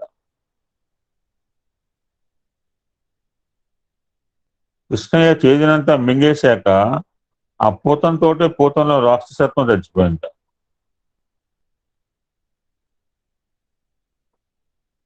ఆ శవాన్ని ఊరవతలు తగలబెడుతుంటే అద్భుతమైన పరిమాణాలు వచ్చినాయండి. ఎక్కడివి? ఆ కృష్ణ ప్రేమ తాలూకు సువాసనలని మధురాధిపతే అఖిలం మధురం. స్వాతి ఉంది, మధురాశ్రం వస్తే పాడొచ్చు ఎవరికైనా సమయం ఉంటే. I can give chance to somebody. ఇలాక సార్ ఒక మాట చెప్పారు, ద్రౌపది ప్రస్తావన తీసుకొచ్చాడు. నాకు సమయభావంలో గుర్తుకు రాలేదు. ఇప్పుడు నవ్వు. ద్రౌపది పిలవగానే ఒక్కసారి పిలవగానే పరమాత్మ పరిగెత్తి రాడండి. నేను మామూలుగా ఉన్నప్పుడు నాకేం ఆపద లేదు. ఆపద లేని ఒకసారి పిలిస్తే రాదు, ఆపదలో ఉంటేనే 100 సార్లు పిలిస్తే రాడు. ద్రౌపది పిలవగానే రాలేదు. ఏ గోకుల వాస, ఏ మధురాధిపతి రకరకాలుగా పిలిచింది. ఇక సమయం ఆసనం అండి, మానం పోయే పరిస్థితి వచ్చింది. అప్పుడు 2 చేతులు ఎత్తింది, ఏ హృదయగిరి వాస అని పిలిచింది. అప్పుడు వచ్చాడు. అంతా అయిపోయిందో లేజర్గా కూర్చున్నప్పుడు వాడు అడిగింది, ఏమన్నా నేను అన్నిసార్లు పిలిస్తే రాలేదంటే అప్పుడు కృష్ణుడు సమాధానం చెప్తాడు, ఏ అమెరికా భాష అంటే అమెరికా నుంచి రావాలి కదమ్మా, ఏ ఆస్ట్రేలియా భాష అంటే ఆస్ట్రేలియా నుంచి రావాలి, ఏ ఐర్లాండ్ భాష అంటే I have to come from Ireland sir, నాకు టైం పడుతుంది కదా. నువ్వు ఎప్పుడైతే హృదయగిరి భాష అన్నావో అయితే నేను ఎక్కడ నీ హృదయంలో తాగాను. రాధా హృదయ నివాస హరే కృష్ణ మధుసూదన హే మురళీధరా, మధుసూదన హే మురళీధరా. పర్తీశ్వర సత్య సాయీశ్వర, పర్తీశ్వర సత్య సాయీశ్వర. మధురాధిపతి యొక్క అఖిలం మధురం. కృష్ణుడు మధురకే కాదండి, ప్రేమ మాధుర్యానికి అధిపతి. ఈ నాట్ ఓన్లీ బిలాంగ్స్ టు మధుర. అన్న బలరాంతో కలిసి కంసమామ చేపట్టిన ధనుర్యాగానికి బయలుదేరాడు. ఆ రథం దిగి విధుల్లో నడుస్తుంటే మధురా నగరం అంతా అధరం మధురం వదనం మధురం అంటూ కృష్ణ సౌందర్యాన్ని తీర్చింది. అక్కడి నుంచి వచ్చిందండి మధురాష్టకం.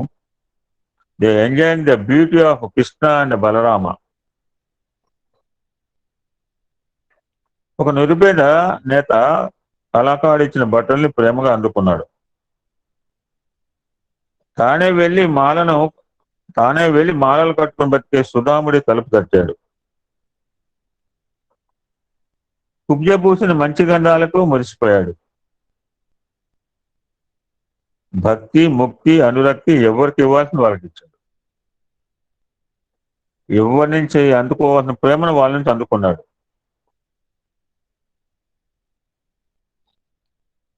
పరమ రాక్షసుని కంసుడు కూడా తనకు తెలియకుండానే కృష్ణ ప్రేమలో పడిపోయాడు. మీరు వీరాంజనేయ సినిమాలో చూసారా లేదు? ఆ ఆంజనేయ స్వామిని బంధించి తీసుకెళ్ళిన తర్వాత ఏటిని గొప్పదనంటే రామనామం చెబుతుంటే అక్కడున్న రాక్షసులు సభలో ఉన్న వాళ్ళందరూ విభీషణుడు అంటే రామనామంతో, ఇంక్లూడింగ్ ఆ యొక్క రావణాసు కూడా కొన్ని క్షణాల పాటు ఆ రామనామం మాధుర్యంలో మునిగిపోయాడు. మళ్ళీ తలకాయ ఎదిరించుకుని బయటకు వచ్చాడు. ఎప్పుడైతే కృష్ణుడు మధురలో కాలు పెట్టాయని తెలిసిన మరుక్షణమే భయంతో సగం చచ్చిపోయాడు. అడుగుల సవిడి వినిపిస్తే చాలు కృష్ణుడు వచ్చినా అనిపించేట.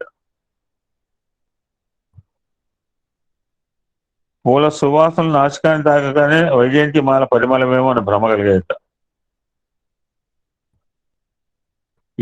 ఎవరు పిలిచినా కృష్ణ అన్నట్టు చెవి పడేంత చిత్త చాపల్యం కలిగేంట.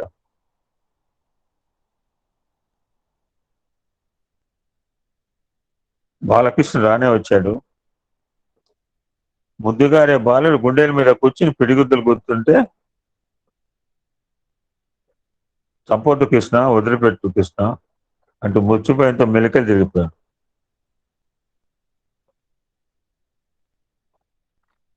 కలవరపాటులో అయితే ఏం తలుచుకున్నారు కదా, ఆ కాస్త స్మరణకి పొంగిపోయి మేనమామకు ముక్తి ఇచ్చేశాడు కృష్ణ పరమాత్మ. That's the beauty of Krishna తత్వం ఉంది.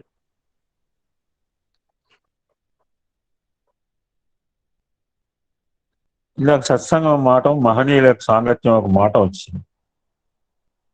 దాని గురించి కొన్ని విషయాలు తెలుసుకుని ప్రయత్నం చేద్దాం. ఇది ఒక ఆయన ఎక్స్పీరియన్స్. ఇది ఆయన మాటలు, నా మాటలు.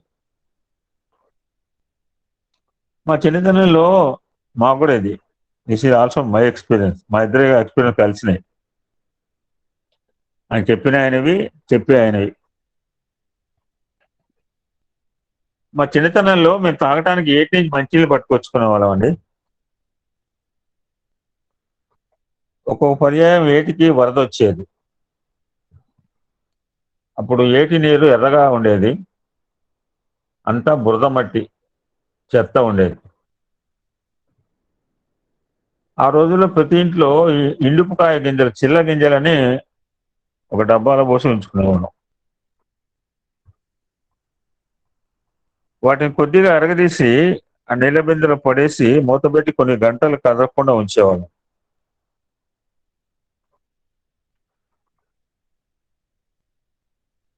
తర్వాత చూస్తే స్ఫటిక జలం ఎలా ఉంటుందో అలా స్వచ్ఛమైన నీరు పైకి తేలి ఉండేది, మడ్డి అంతా అడుగుచ్చేది. ఆ రోజుల్లో ఈ ఆక్వా ఫిల్టర్లు అవేం లేవు కదండి, మీ అందరికి తెలిసిన వాళ్ళే.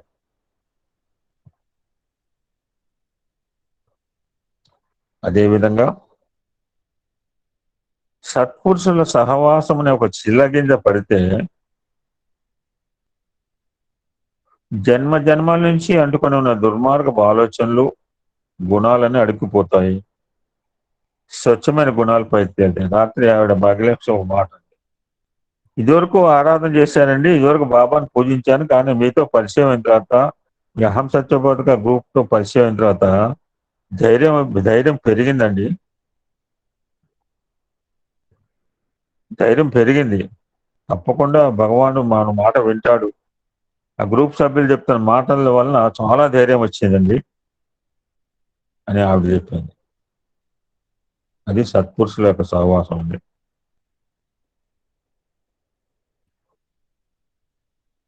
మనం ఒక గ్రంథాలయానికి వెళ్తాం. చాలా మందికి లైబ్రరీకి వెళ్ళే అలవాటు ఉండొచ్చు.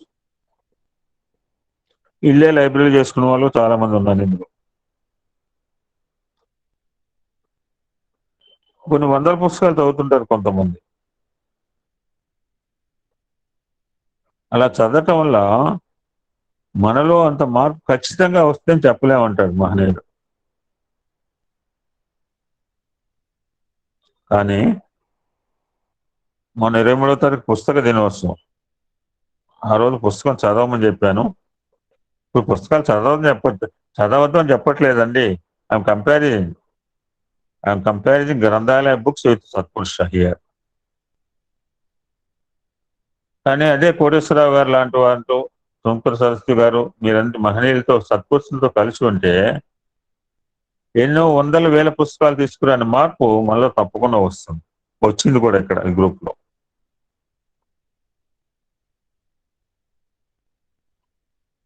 ఇంకా కాస్త ముందుకెళ్ళాడు ఆయన. ఒకటి తప్పు చేయాలనుకున్నాడు. భగవద్గీత రామాయణ పుస్తకం కంటి ముందు కనిపిస్తోంది. ఏం పర్లేదులే గ్రంథం అని కనిపిస్తున్నా చేసే అవకాశం ఉంది, చేస్తాడు కూడా అంటున్నాడు. కానీ సత్పురుషుల సమక్షంలో మాత్రం అలా చేయలేడని చెప్తున్నాడు. ఇందాక మనం అనుకున్న టాపిక్ ఇక్కడ రిపీట్ అవుతుంది అనిపిస్తుంది. సెలక్షన్ అలా ఉంటుంది, స్వామి సెలక్షన్స్. మన జాతి అంటే మన భర్త జాతి. మన జాతి యొక్క కీర్తి ప్రతిష్ట ఎలా ఉంటాయంటే స్వామి పద్యం చెప్తారు బాల వికాస్. జాతి గౌరవంబు నీతిపై నిలుచు, నీతి లేకున్న జాతి చెడును, నీతి కలుగు జాతి నిజమైన జాతిలో సత్యమైన మాట స్వామి. ఈ రాష్ట్రం అండి తమిళనాడు అండి 8 కోట్ల పాపులేషన్ అండి. ఉత్తరప్రదేశ్ అండి 420 అసెంబ్లీ స్థానాలు ఉన్నాయండి. 140 కోట్ల పాపులేషన్ ఉందండి. ఇన్ని అడవులు ఉన్నాయండి. వాటి మీద డిపెండ్ కాలేదన్నారు స్వామి. జాతి గౌరవం అన్నా దేని మీద అన్నాడు? జాతి గౌరవం నీతిపై నిలిచి అన్నారు. ఒక దేశానికి కీర్తి ప్రతిష్టలు అక్కడున్న భౌతికమైన సంపదతో రావంటున్నారండి. మరి ఎక్కడ ఎలా వస్తాయి? ఎలా కొలుస్తారు? ఆ దేశంలో ఎంతమంది మహాత్ములు ఉన్నారు దాన్ని బట్టి ఆ కీర్తి ప్రతిష్టలు గౌరవ మర్యాదలు ఏర్పడుతుంటాయని ఆ మహనీయుడు చెప్పాడు.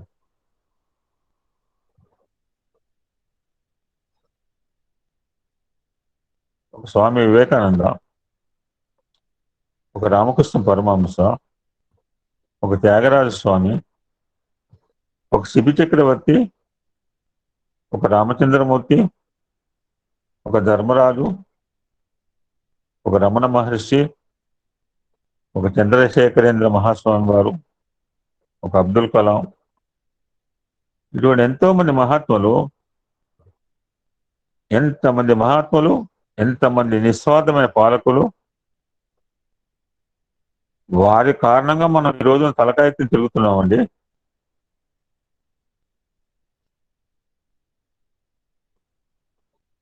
వాళ్ళ వల్లే మనకి ఈ మర్యాద ఇస్తున్నారు.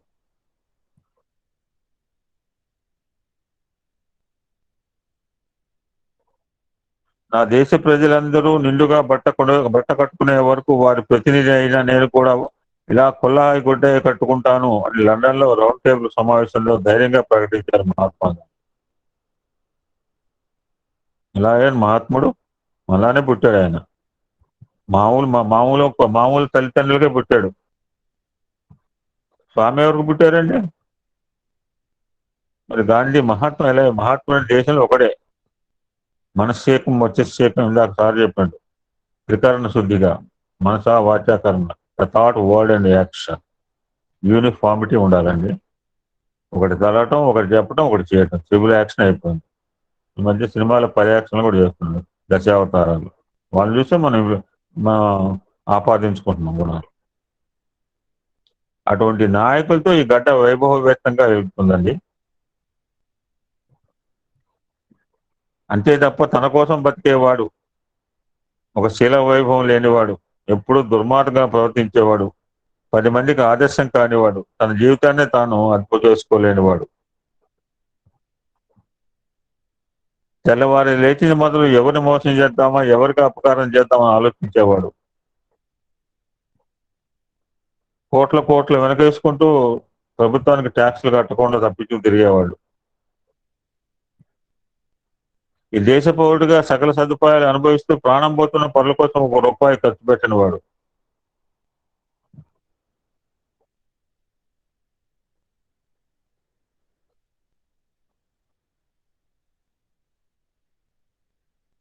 అటువంటి విపత్కరమైన క్యాన్సర్ మా సోదరి మన ఒక అమ్మాయి అంది, రాత్రి అంది క్యాన్సర్ మహమ్మారి అని పేరు పెట్టింది.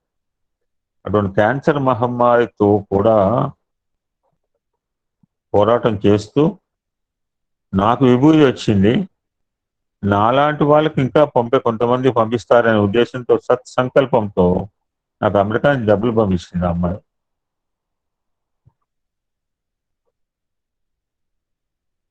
నాకు 2 సార్లు పంపించారు. డబ్బులు ఖర్చు అవుతాయి, ఖర్చు అయినాయి. నిన్న సుంక సరస్వతి చెప్పింది, మీకు 10 మందికి ఇంకా ఉపయోగపడుతుంది, అందులో నా వంతుగా నేను సహాయం, ఎందుకంటే నేను లబ్ధి పొందబోతున్నాను.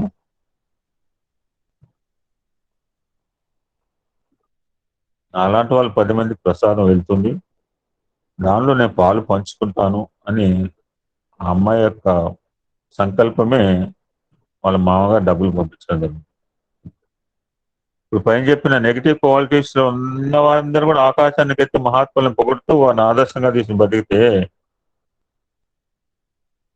యాక్చువల్లీ స్వామి చెప్పింది ఇక్కడ చెప్తున్నాడు. ప్రభుత్వాలు ఎలా ఉండాలి, పీఠాధిపతులు ఎలా ఉండాలి, ఇందాక స్వామి చక్కగా చెప్పారు. ప్రేమవాహిని ఎవరు కర్తవ్యాలు, 2 రకాల సమాజాలు మనం చూస్తూనే ఉన్నాం. బహి సమాజం గురించి స్వామి చెప్పారు, ఇప్పుడు ఈయనంతా వాళ్ళు సోకాలు వాళ్ళందరినీ మన మహాత్ములను పొగుడుతున్నాం, మన 10 చివరికి అధోగతి పాలకు తప్పదన్నారు. కర్ణుడు చాలా గొప్పవాడండి, జన్మతః పుట్టాడు కవచకుండలాలతో, కానీ ఎంత మంచివాడైనా చివరికి దుర్యోధనంతో ఉన్నందుకు సర్వనాశనం అయిపోయాడు. అదే రామచంద్రమూర్తి నీడని ఉన్నందుకు హనుమంతుడికి నీ యుగాలు గడిచిన రాముడి కంటే హనుమంతుడికి దేవాలయాలు ఎక్కువగా కట్టి నెత్తిన పెట్టుకుని పూజిస్తున్నారు. రామాలయం లేని ఊడు ఉందో, హనుమంతు లేని గుడి లేని వీధి వాడ ఉండవుంది. ఇందాక సార్ 3 మాటలు చెప్పారు. తెజ దుర్జన సర్గం భజ సాధి సమ కురు నిత్యం అని. అవాయిడ్ బ్యాడ్ కంపెనీ, సత్సంగత్యంలో మెలగాలి. ఏది సత్యమో దాన్ని ఎప్పుడు చింతించాలి, అసత్యాన్ని కూడా ఆలోచించదు. అందుకనే దుర్జనులతో కలిసి సహజీవనం చేస్తుంటే నల్లుల చేత మంచం పడితే దెబ్బలు తిన్నట్టుగా బాధలు పడాల్సి వస్తుంది. This is the message given by Baddena గారు. ఫ్యాంటాస్టిక్ 2 మెసేజెస్ చాలా ఉన్నాయి నా దగ్గర. ఏం చెప్పాలని ఆలోచిస్తే ఈ సమయానికి 2 ఆలోచనకు వచ్చాయి. Finally will conclude with a small, this is today's final words.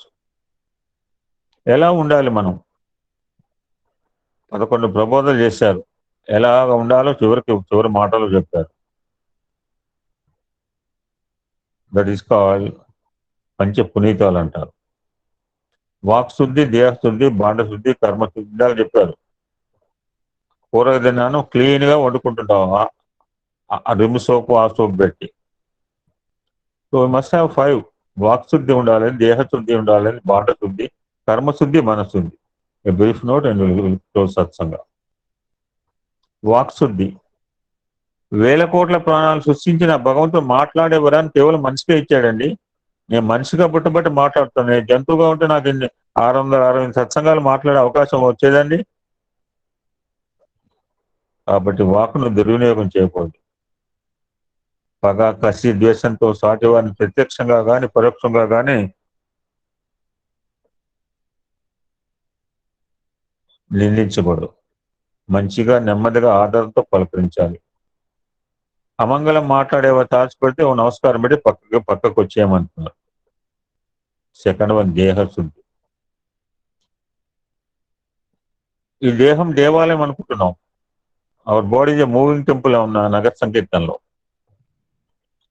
దాన్ని ఎలా ఉంచుకోవాలి? పరిశుభ్రంగా ఉంచుకోవాలి. 2 పూటలు స్నానం చేయాలి.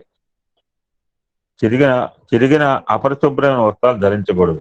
ఇది బాహ్య శుద్ధి. అంతఃశుద్ధికి నామస్మరణ చేసుకోవాలి. ఇక బాండ శుద్ధి. మన శరీరం కావాలంటే శరీరానికి మార్పు. నేను మాట్లాడాలంటే కాస్త లోపల ఇంధనం వేయాలి. ఇంధనం వేసి కూర్చున్నాం, రాగి తాగాను. ఆ శరీరానికి కావాల్సి ఇచ్చే శక్తిని ఇచ్చే ఆహారం అండి. అందుకని ఆహారాన్ని అందించే పాత్ర పరిశుభ్రంగా ఉండాలి. As the food so the head అని చెప్పారు. ఎట్టి వంటను మంట చాలా సీక్వెన్స్ చెప్పింది ఆవిడ, అంకుల్ సరస్సు గారు. ఆ మంట బట్టే వంట ఉంటుంది. గ్యాస్ పొయ్యి వంట లేదా పుగురు కుంప వంట.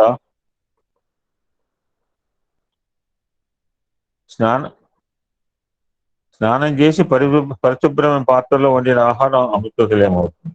పవిత్ర భావంతో చేయాలి. పాత్ర శుద్ధి, పాకశుద్ధి, పదార్థ శుద్ధి. అది మనం అలా చెప్పుకుంటాం అన్నది ఎప్పుడు. 4th one కర్మశుద్ధి. పని మొదలు పెడతాడు.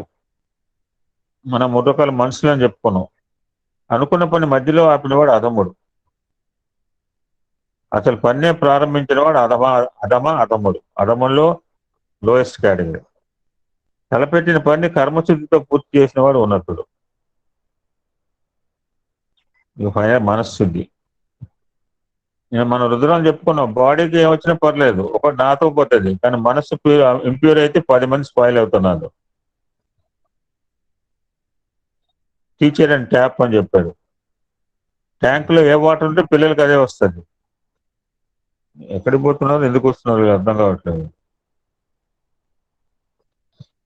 మనసును ఎల్లప్పుడూ ధర్మ న్యాయాల వైపు మళ్లించాలి. మనసు చంచలమైంది అందరికి తెలుసు. ఎప్పుడూ వక్ర మార్గాల వైపు వెళ్ళాలని ప్రయత్నిస్తుంటుంది. దానివల్ల అనేక సమస్యలు వస్తాయి. దానివల్ల దుఃఖం చేకూరుతుంది. కాబట్టి ఎవరికైనా హాని తలపెట్టిన మనస్తత్వం కలిగి ఉంటామే మనశ్శుద్ధి. మనం చెప్పుకుంటాం, ఈ ఆహారము దైవానికి అర్పిస్తే ప్రసాదం అవుతుంది. ఆహారంలో భక్తి ప్రవేశిస్తే ప్రసాదం అవుతుంది. ఆకలికి భక్తి తోడైతే ఉపవాసం అవుతుంది. నీటిలో భక్తి ప్రవేశిస్తే తీర్థం అవుతుంది. యాత్రకు భక్తి తోడైతే తీర్థయాత్ర అవుతుంది. సంగీతానికి భక్తి కలిస్తే కీర్తన అవుతుంది. పుటపర్తిలో పంచరత్నాలు కీర్తన చేసి వచ్చింది పి స్వాతి. గృహంలో భక్తి ప్రవేశిస్తే దేవాలయం అవుతుంది. మీ ఇల్లు దేవాలయం చాలా మంది అంటుంటారు. నా ఇల్లే కాదు, మీ ఇల్లు కూడా దేవాలయాలే.